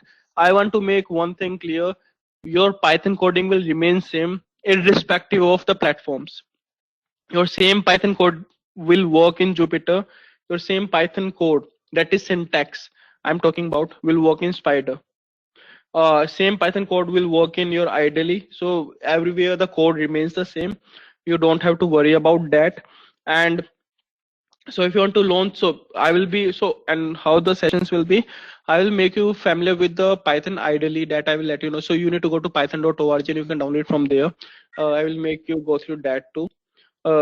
During the session, we will use Jupyter and Spider interchangeably so that you are familiar with both of these, so that when you go in an organization, so you don't face an issue. And I will make you familiar with ideally too. So I think first we will start with Spider, the UI of Spider, and then with Jupyter, and then with ideally. This will be the flow. And after the familiarity with the UI part, okay, what are the various use cases? UI part, I will make you familiar. I will teach you about installing the various packages. So to launch Spider, okay, just give me a second. I will just share my screen as a contest screen. I will tell you various method of launching. So are you able to see the screen now? The latest one? Yes. Yes. Okay. So this is the Anaconda Navigator. So you can launch Spider from here by clicking here, or what you can do is you can write Spider here. You can click here. So there are 3 methods normally: going to Anaconda Navigator and clicking Spider here. So I will just cover Spider first, then Jupyter first, then Python ideally. Okay, so this will be the flow. So I'll tell you how to launch Spider. Spider you can launch from Anaconda Navigator, or writing Spider here, clicking here. Or the third method is there is an Anaconda prompt. So one request, so are you all able to see Spider here? So this is more it will look like.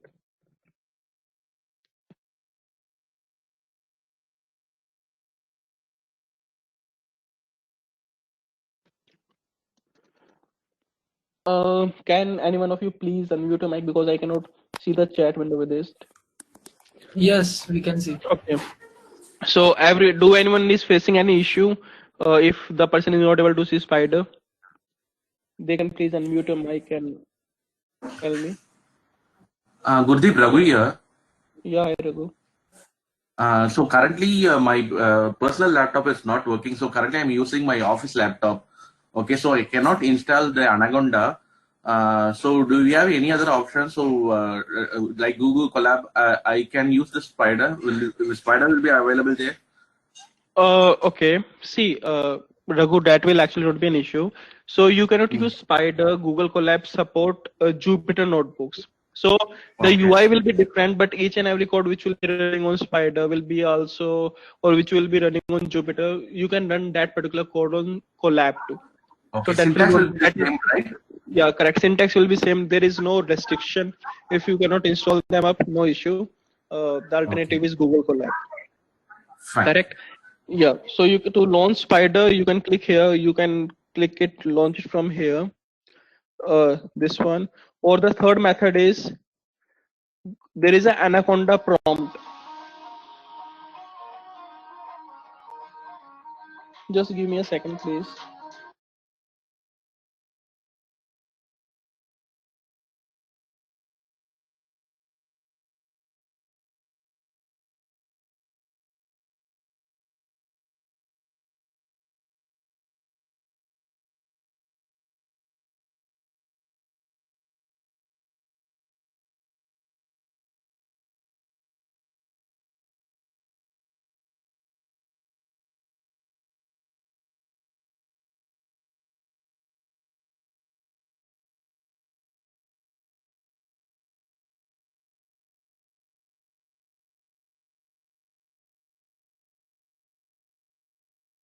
So this is the third one is method is Anaconda prompt.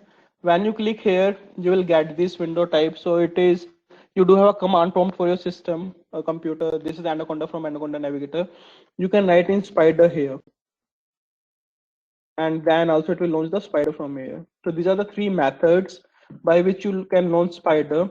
For example, now I will launch Spider from here. So if you click, I normally prefer this method, type Spider here. So the method which is easy to use this one.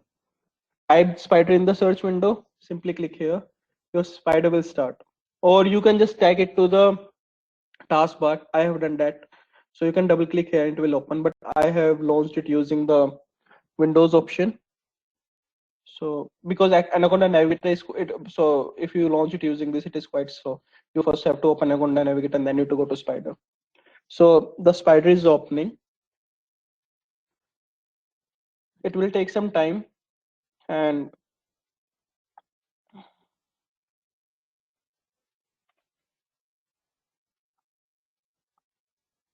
this is the UI for the same. This is the place where you will write the code, so you can see the codes here. But it's just not responding. Yeah, these are the codes. This is the place you will get the output. It is still connecting, and this I is think this. it's similar to PyCharm ID. Correct, like it is quite similar to that only. And this is the place you will get the output. This is the place where you can see the files which are present, all the plots and all the variables which will be created. So this is more of an overview. Actually, the session. So this is the thing. So this is more of an overview. With each option, I will just start from tomorrow class altogether. The complete description of all these three and the ideally. So this is for today's class. I have shared the documentation with you. Sorry, the doc with you, the PPT. Please go through it. If you have any doubt, I have covered most of the topics of that. If you have any doubt, please let me know. And if you have any other query, then also please let me know. Or you can just give your feedback or any query over the mail. I will for sure reply it. It might be that in the reply there might be a delay of a day or two, but for sure I will reply. So thank you all. Thank you for being part of the session, and take care. Have a good day.